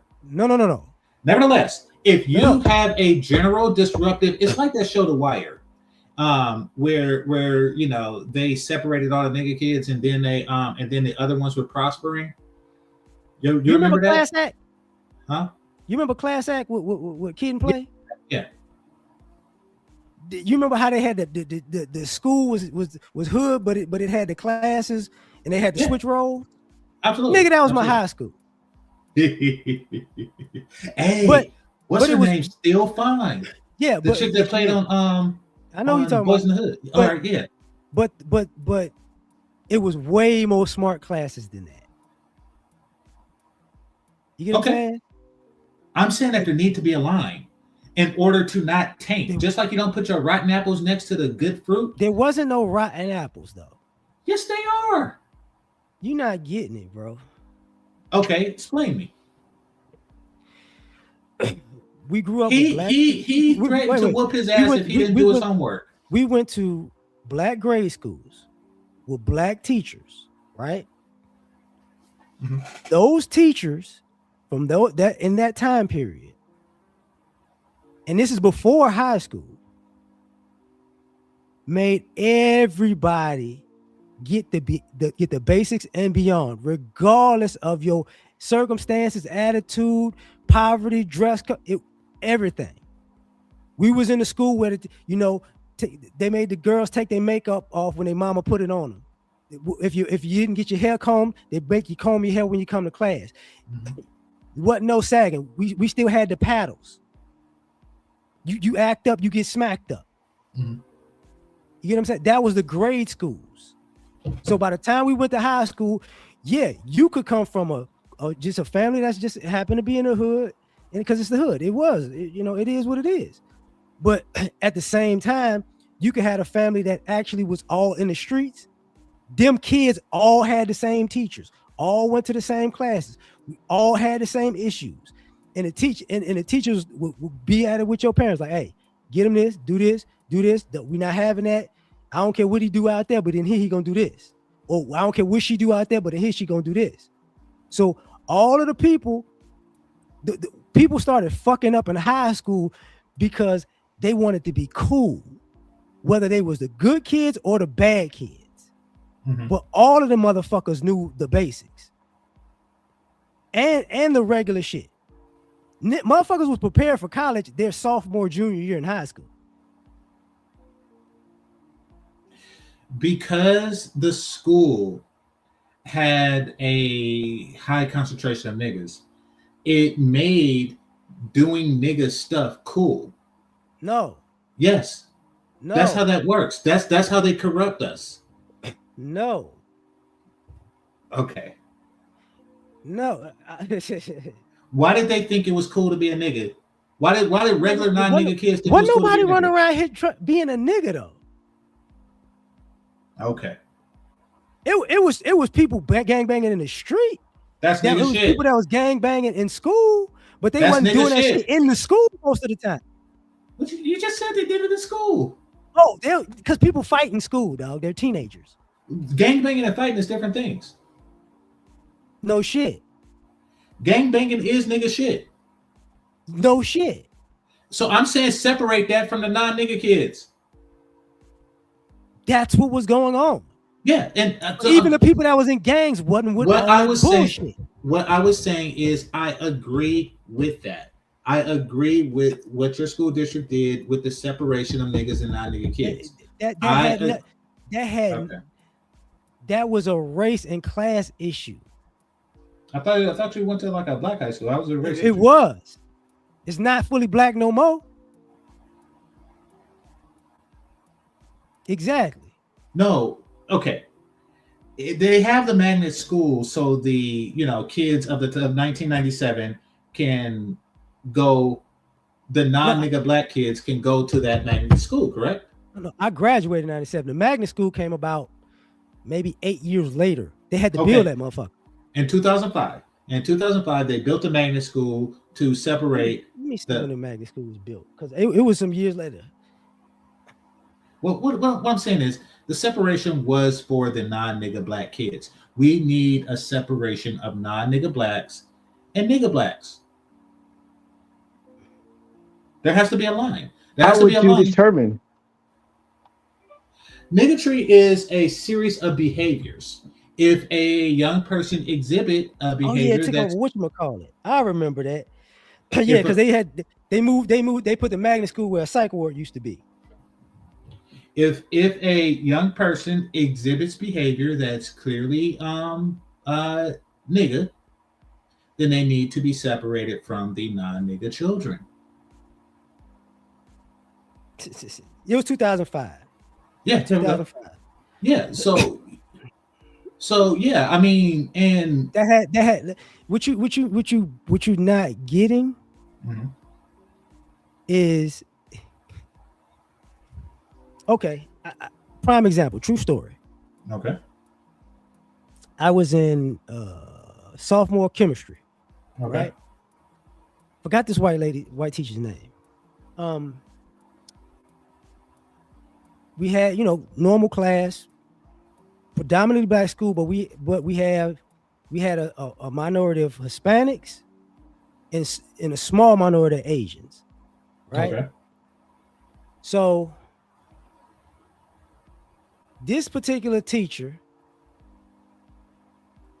when we were turning our homework and our tests, hmm, only the black boys wouldn't get grades. okay, So everybody else, A's, B's, C's, we wouldn't get grades. And the thing was, she would say, "You didn't do your work. You didn't turn in your work. You didn't even with the test, right?" hmm, She had a partial thing to the Hispanic students, so they were all cool. okay, The teacher didn't know because she thought she was smart that we didn't know she was hiding our fucking grades and hiding our tests and homework. hmm, So push come to shove, she got on my goddamn nerves. hmm, So I confronted her while we was in class. I personally confronted her because one of the guys is one of them Mensa honor society cats. He was a okay. twin. But not paternal. Was that fraternal? When there's one boy, one girl. You get Fraternals what I'm when saying? they fraternal can be one boy, one girl, but fraternals But they, typically when they don't look as much alike. well, these were the one boy, one girl because we had a few of those in high school. Yeah, that's fraternal. Yeah. So they were the twins. They were in class together. So they went home together. They worked together. They all pretty much had the same grades all the time. Hmm. So he's pretty much failing, and his sister's like, and he knows it. I know it. The other black guys know it. Black boys at the time know it. So basically, I confront her. She goes off on a whatever, rant or whatever, and I just walk to her desk, because there was a side desk. It's a chemistry room. You know how they have the experiment part of the room. Hmm. She put it in there. So I opened it up, pull all our tests on the desk, and like these are our grades right here. So the parents had to come, and I didn't have to, And when I did it, I already knew that all the kids, because parents come to the school and shit. So she couldn't complain to nobody because all the people that was black boys, they already witnessed it. Hmm. So they parents come, fix it out or whatever. And because of that, I got a C in the class. Hmm. In the next year, I was in honors, science, physics. Okay. That's not that ain't supposed to. You don't get a C and go to honors. You know what I'm Agreed. saying? I agree with saying, yeah. That the concept of, oh, it's just the quote unquote nigga kid. No, everybody was nigga kids. Didn't matter. You get what I'm saying? The smart kids was all the thuggish kids and the non-thuggish kids was all considered the same fucking kid. Well, here's the thing. Here's what I want to ask you. And it is sad that you went through that. And I'm not Do sad you about feel? that shit. No, I'm saying it's sad. I'm not saying that I can't tell you how you feel about it, but nevertheless, it is sad that you went through that. But do you feel that that good black children can benefit from non-nigga environments? That was where I grew up. That wasn't a nigga environment. Now I ain't gonna like I've No, learned no, that, there people no. think everything hood is nigga. Most things hood is nigga. Yeah, It's not. yes, it is. It's not. It I grew is. up in New Orleans. I grew up on the west side of Chicago. I was in the DMV. Mm-hmm. That shit is not, it can some bullshit happen? Yes. But I've lived in the burbs for a very long time. And the Mm-hmm. difference between the hood and the burbs is you get away with a lot of fuck shit you would get arrested for in the hood. Mm-hmm. That's the only difference between I'm not the saying that the hood and the burbs burbs. is exempt from nigga stuff. I am saying that there The is a the high the, the concentration of of nigga shit in the burbs is higher than the hood. I doubt that. Okay. I think there's more resources in the birds and more leniency with the cops because even as a security guard, I seen that shit. You can No, it's just niggatry, Thomas. You see, okay, let's take you still Tupac wait, first. watch this. You stealing people still in the burbs all the fucking time. And people act like ain't shit happened. It's not a matter of just simple stealing. Oh, it's beyond simple stealing. Okay, then they are flirting with the line of niggatry. However, I have Flirting? seen. That's not flirting.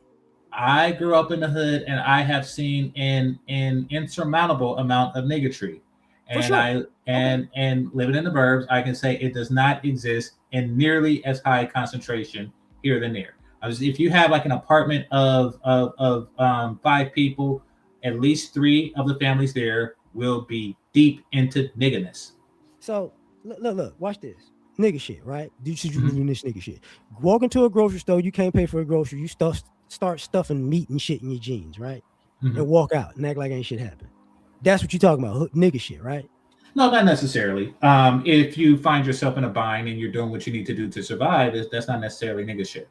Nigga shit is something that okay. I'll give you an example of like a place with a high concentration of nigga shit, and the highest concentration of nigga shit I've seen in one place was in the Philippines. I look around, I was like, damn, there's a lot of niggas here, and Really? A yeah, lot of Filipinos. Filipinos have a high concentration of niggas in their population. Okay, understand this. The When I say irony of that niggas, is funny. when I say niggas, I'm talking about a mentality. I'm not talking about a ethnicity. No, I'm not no, talking about black fine. people.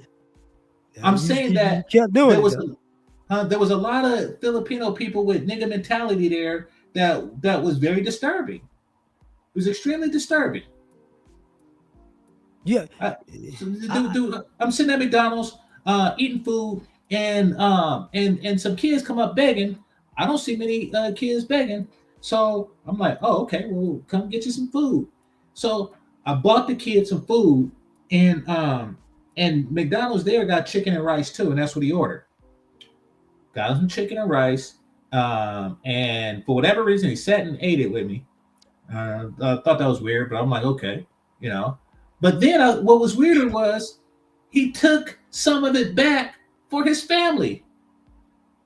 okay. Fucking Well, nigga. okay. I can't. If I find this again, I'll show it to you because this was a synopsis of some shit that is No, no, is my is point. there's a video on Instagram. White family, Mhm. middle class white family at a nice restaurant. Dad can't pay for the food. He digs into his shirt and starts plucking out his armpit hairs and puts it on the plate or the food and complains that he got hair in his food, so they all ain't gonna pay. I agree. That's nigga shit. Walk into a fucking Home Depot, get a pallet, well, not one of them rolling pallets or a big cart, put some shit in it. Mhm. Walk in, walk out right past security. Because I have yes, I have money. Mhm. Walk in the car, drive the fuck off. $500 item. Or a Lowe's, Home Depot with a Harbor Freight. You go there, you know they stopped doing this shit at Home Depot though. Maybe Lowe's too. You know how people return the items and they be taped up? The motherfuckers buy the item, take parts of it out, put the shit back in and return it, and then when you buy the shit, it's missing half its shit. Mm-hmm. I bought a lawnmower like that. That was missing some screws. Yeah, I know what you mean. I ain't just talking about screws, G. Mm-hmm. That's the shit that people in the suburbs love racing cars, but never get a fucking ticket. Mm-hmm. They got whole fucking racing rings out at night. But as long as it's put full of white people and some Hispanics, cops don't give a fuck. Mm-hmm.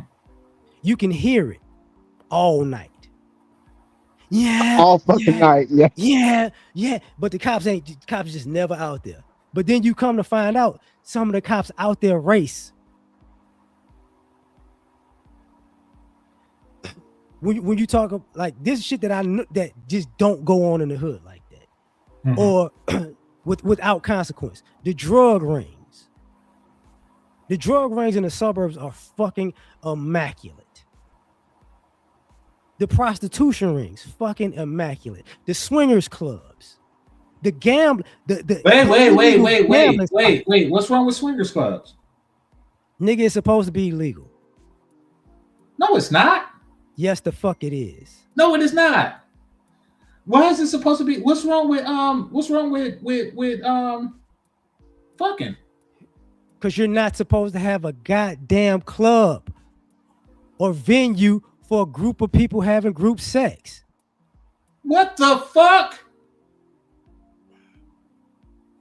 Okay, first of all, it shouldn't be illegal. Second of all, just doing that, just having group sex is not it's not nigga shit.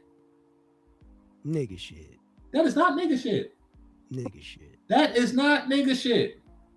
I just think like there's a lot of emphasis placed on, you said, the crimes Black people tend to do versus like what other groups tend to do. Like for the longest time, we was what's the word, like demonized, but these other hard, extreme hard drugs, oh man, they need rehab. They're just going through a tough time. Like the meth, what's the fentanyl? Like that stuff is given such a leniency. Even like when I did like security at a Motel 6, one of the managers there was staying in the room, and I called my supervisor over, and I said, "Hey man, like I'm smelling fentanyl in here." We opened the door. We found a black guy with dreads in there, but he was a guest there. It was the manager's room, and the whole time we were going up to that room before he even know, he was blaming the front desk associate which was a black woman, and then the whole time he didn't get arrested. He just confiscated it. I'm like, what the hell? Like, there's just so much leniency that's just given to them versus us. I don't see anything wrong with fucking a lot of people. You know. First of all, to go in a swingers club, you gotta have either invite if you're a girl, but if you're a guy, you gotta bring a girl. Yeah. So, if you're a straight guy, you got to bring a girl. Absolutely. I see nothing wrong with that. First of all, most people who do swinger shit,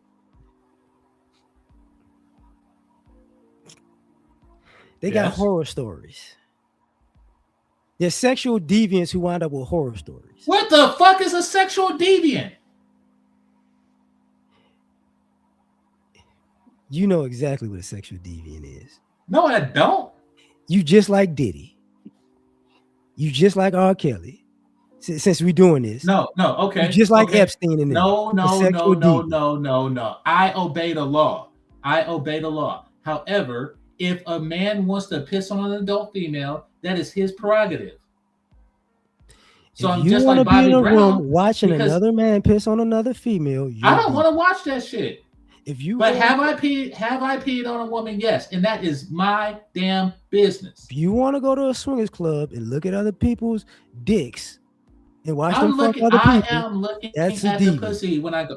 I am looking at the pussy, and yes, I do enjoy. You gonna see a dick while you looking at the pussy. This is true. That is just an unfortunate fact of life. I take in the good with the bad. That's deviant. But that's not deviant. Yeah, there's nothing devious about that. Yeah, I like it when people watch me fuck and get my dicks up. I see nothing wrong with that. And you call me a deviant? Worse a nigga? Do you hear yourself? Yeah. Watch this. Since you talking all that shit, Tyler Perry was looking at you. No, Tyler Perry's a weird ass nigga. No. You a weird ass nigga too. No, I'm not. I don't wear dresses. This nigga did it. I don't wear dresses. Yeah. I don't wear dresses. I like to allow others to watch me fuck. Yeah, but a dude that's wearing a dress is looking at your ass. Why are you getting watched having sex? I can't help what he does there. But no, if it was a bunch of dress-wearing niggas watching me, I would not perform. However, that is what I like to do. I like threesomes and shit. That is what I like to do. And now damn anybody call me a deviant for liking 4 titties. What the hell? You missionary vanilla ice cream. You could do that shit at home. You could do that shit at home with 2 girls. Yes, I know, and I do. That's my point. That's not swinging. No, it's not deviance. It's not deviance. No, I'm not deviant because that wasn't just like a one-time thing. You kind of built up to that. That was just like, oh yeah, let me just try that. you have to build up to that. Look, once you start engaging, like. It's fucked up when I say that shit. You know, you ever been out and a chick just randomly asks you if you want to do coke? No. That's some deviant shit. Mm-hmm. Them the type of girls that do swinger shit too. Some women who participate in swingers events do coke. Yeah. I don't know if it's an abnormally high concentration of that. I do know that at some of the parties, women do coke there. Most sexual deviants have drug problems. Maybe. I don't do drugs. I said I'm not a deviant. I'm not a deviant. Them people do crazy shit. You ever fuck doggy style L.A.R? Yeah. That means you want to fuck a dog and you're a deviant. Oh, what? You see how ridiculous you sound? That's how you sound to me. That type of absurd. You see how Thomas was like, oh, what? So you equate that to you having sex doggy style in a room full of other people watching you is the same thing. A whole nother creature. I don't think I'm a deviant. I don't think it's a deviance. That's deviant shit. That's not deviant. Listen, man. I'm gonna be such a straightforward person when I say that. You watch porn? Hold up. I've been around the block, right? Mm-hmm. I know people who did a lot of shit and participate in a lot of shit. There's certain things I won't do, and I can tell you exactly the reason why. When it comes to swinging and all of that, the orgies and all that shit, there are 3 things that are consistent. Okay. The vast majority of the people are unattractive, but they're horny. This is true. A lot of fat bitches there. You're mixing straight people and homosexual people, and people are intoxicated. That's the environment. Um, the homosexual part is sometimes true for the house parties. And I think you're talking about men when you say that because there's nothing wrong with a bisexual woman. God made them for me. However, but the homosexual man part, yeah, I think that that's limited to the house parties. I do know that at No, clubs that it's not. at clubs that specialize in those type of events, they have their own gay floor. I used to have a bunch of bisexual homegirls. Mhm. No, no. I'm not talking about bisexual women. That's sexy. Yeah, I know I'm talking you're about not gay talking men. about them. They'll tell you themselves. Yeah, the dude's there too. Yeah. No, that's nasty when men do it. But I'm No, saying like, no. Even if they don't have to be, engaging. mhm. Their scope and prospects. Yeah, So that is an whether you like it or unfortunate. not, when you're in That those places, you're getting scoped out by a dude too. that is a very unfortunate side effect of what could transpire. This is true. Not a could, it Nevertheless, does. nevertheless, I don't see a norm to deviate from. I like Hey, doing freak nasty shit, and I don't feel that that's in any way associated with niggatry. you ever seen that clip of Mark Henry in that movie when he said, "I'm feeling romantical" in the jail scene? No, Yeah. I don't know who Mark Henry is. The wrestler, You don't know Mark Henry? No, wrestling's The not world's real. strongest man, WWE. he was an Olympian power lifter before he was a wrestler. Yo, Y'all are fucking adults. Y'all watch WWE? growing up, I watched yeah. the Olympics when he was a fucking power lifter. Just like Okay.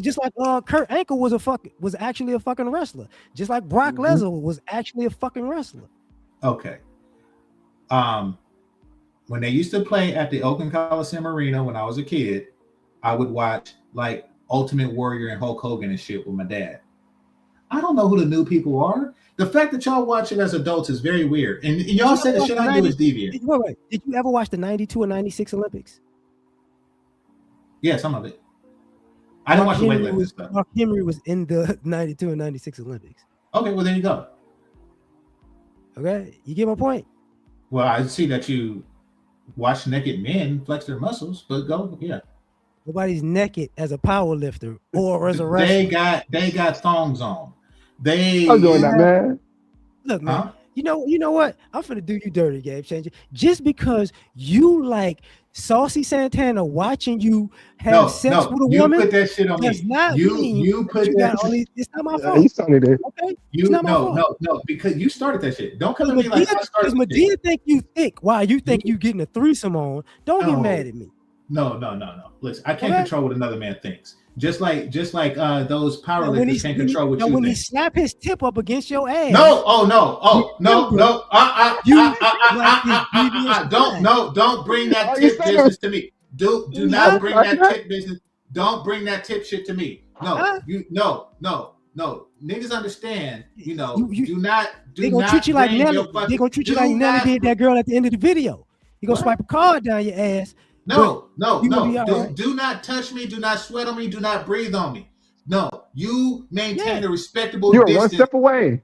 don't worry about You're it. 6 feet away. When I say respectable distance, you maintain a respectable distance, and No, you keep your dick in your pants no, while I fuck. you gonna That be you gonna be no, slathered in no, baby y'all oil. are And somebody gonna be see, y'all balls talking deep on foolishness. you. That's black people problem. Every Yeah, time yeah, they yeah. come across something that they don't understand, people used to Uh-huh. say I used to do white people shit in college because I used to like to smack bitches with fraternity panels. That's my Yeah, fucking business. How dare See, you? I told you this was gradual. This is the start. It's gradual, Look, man. What you you want? about you about 2 years away from who doing the bending at this rate. Okay. What?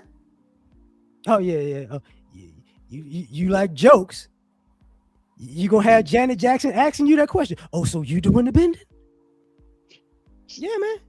I know what I like and what I want, and I've known it for a long damn time. And I know You might know people what like you me, like. and You might I know know what you people, like. and I know Yep. people like you, and you are not mature enough to understand it, so they say it's white people shit. Listen, there's nothing wrong with I never whipping a said that. bitch. Yes, you Hey, did. You said that I've been like that since. Hey, game changer. You know, part of white people shit is people say they do a lot of ass play. I don't do ass play, and that's not white I'm people just shit. telling you. Listen, You say they do white people. listen. You're I only 6 know steps away. I know what I like, and that is doing a lot of freak nasty shit with adult heterosexual women or women. That is what the fuck I like, and I will not be called a deviant by someone who don't understand my fucking prerogative. That's my prerogative. No, don't be Bobby Brown now. No, I've been Bobby Brown. No.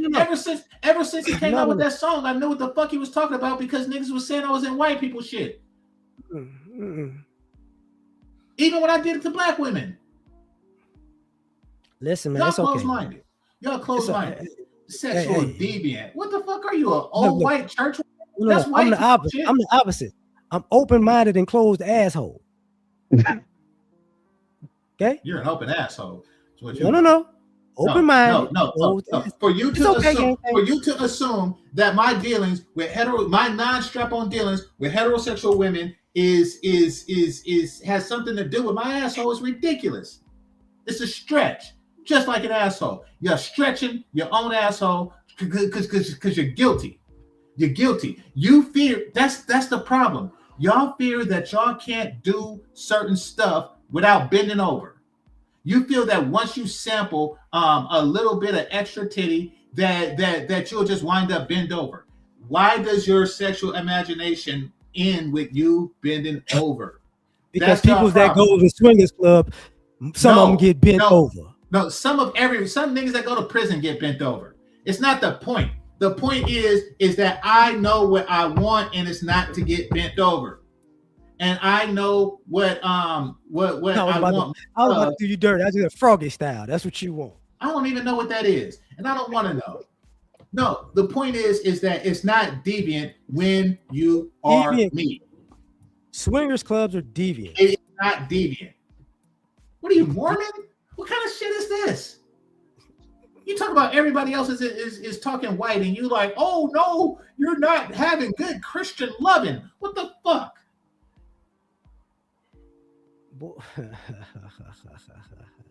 You ever seen somebody wife get dogged out? Yes, I while have. They at a swingers club, and they have a mental breakdown. No, I didn't see the mental breakdown part. Oh, okay, yeah, you okay, right. That's a normal thing, you know that, right? Well, it's normal to have. You ever seen somebody get in a fight? No, I haven't seen that either. Wow, you ain't been around that lifestyle as much as you act like you did. I don't act like I've been around it a lot. I just know that it's not deviant. Shit, but no, I know it's not deviant. I mean, you seem like you've been around it more than me. I haven't seen a fight break out in there. Oh yeah, man. That shit. No, no. I don't fuck with that dumbass shit. You know, because if you really want to go there, them bisexual girls. Mm-hmm. Some of them, their fantasies is to strap something on you. I know it is. Exactly. I don't give a fuck what they fantasize about. It's about what I want. It's delusional shit I was telling you earlier. How's that delusional? The same thing you were talking about, taking over the world with no. This is the shit I'm telling you, man. You gonna wake up doing a Harlem Shake with baby oil on. I have never done the Harlem Shake regular clothes. Why in the hell? No. That's when you're getting into retard stuff. Listen, if somebody has weird ass fantasies that involve me, that is their problem. They could keep on dreaming. Because if I don't want to do it, it's not gonna get done. Just don't smoke their weed. All right, that's all I gotta say. I don't smoke weed. And you don't drink, right? And I don't drink. I don't drink or smoke weed. All right, that's a good start. Because they're deviants. What do you mean that's a good start? Listen, I know what I want to do and what I don't want to do. Wake down. Huh? Yeah, you don't want to wake up face down, ass up. Oh, damn it. Hey, man. Just like with anything. No. Just like no. I told you what started it calling me deviant because of the shit that I like to do. I am not a deviant. So you're a deviant. I am not a deviant. Like cats back in the day used to be out at club. You know, when the clubs was popping, they had the TVs in the car watching porno at 12:30, 1 o'clock in the morning, trying to get attention. Deviant. What the fuck? Game Okay, changer. You I've really seen that. haven't lived out. I've seen that done back when people had TVs in their headboards. Yes, I mean, what the fuck? Why? I didn't even like think about that until just now. Like, how's that deviant? That's just something a nigga does. That's some deviant shit. Oh my god. Yeah, man. Deviant behavior is rebellious and attention seeking. That's what it I is. just know one. I just My know bad. one time I had this chick. She told me to smell this because she said it's the sex would be better. I'm like, Asphyxiation? yeah, Yeah. I think it was that. I think it was that. So I did that, and then we chilling afterwards. This girl pull up a crack pipe. I never saw her again. So I know she was just on some extra shit. So I'm just saying, just be careful. You And may so end up in situations you're just you actually unaware of. died. A few people had to get resuscitated doing that shit. Okay, I don't know what you're with Thomas. Listen, have I fucked crack women? Yes. However, You see how he was saying he was never on nigga shit earlier? however, I fucked I crack think you women associate before. nigga shit with niggas. I have fucked crack women before the effects of crack have taken physical tolls. Look, Franklin Saint. Yeah, exactly. So you know what I'm talking about. Like before the crack really just fucked her up and he was fucking her, that's what I did. Yeah, exactly. That's a perfect example. So you made a chick turn to crack? No, I didn't turn her to crack. That's nigga shit. I have never encouraged anybody to do crack You ever. that bad that you made her smoke crack? I did. Is my dick terrible from time to time? Yes. Is it bad enough to make a woman smoke crack? No. You turned a bitch to Pookie from New Jack City. That Pookie is a man. Man, that's some hella nigga shit. You boss level. How's that nigga shit? She was on the verge of crackness before I fucked her. You ruined. Look, man, you ruined my night. You Game changer. denier. I'm ending this stream. Okay. I gotta go, man. I gotta. I'm gonna pray for you. Pray for All me. right, man. Yeah. You don't want to grab a threesome? Damn it. You know what? Tyler Perry wasn't watching my ass, buddy. All right. This looks like a job for Superman. Do this, spoken from the lips of the young or the old.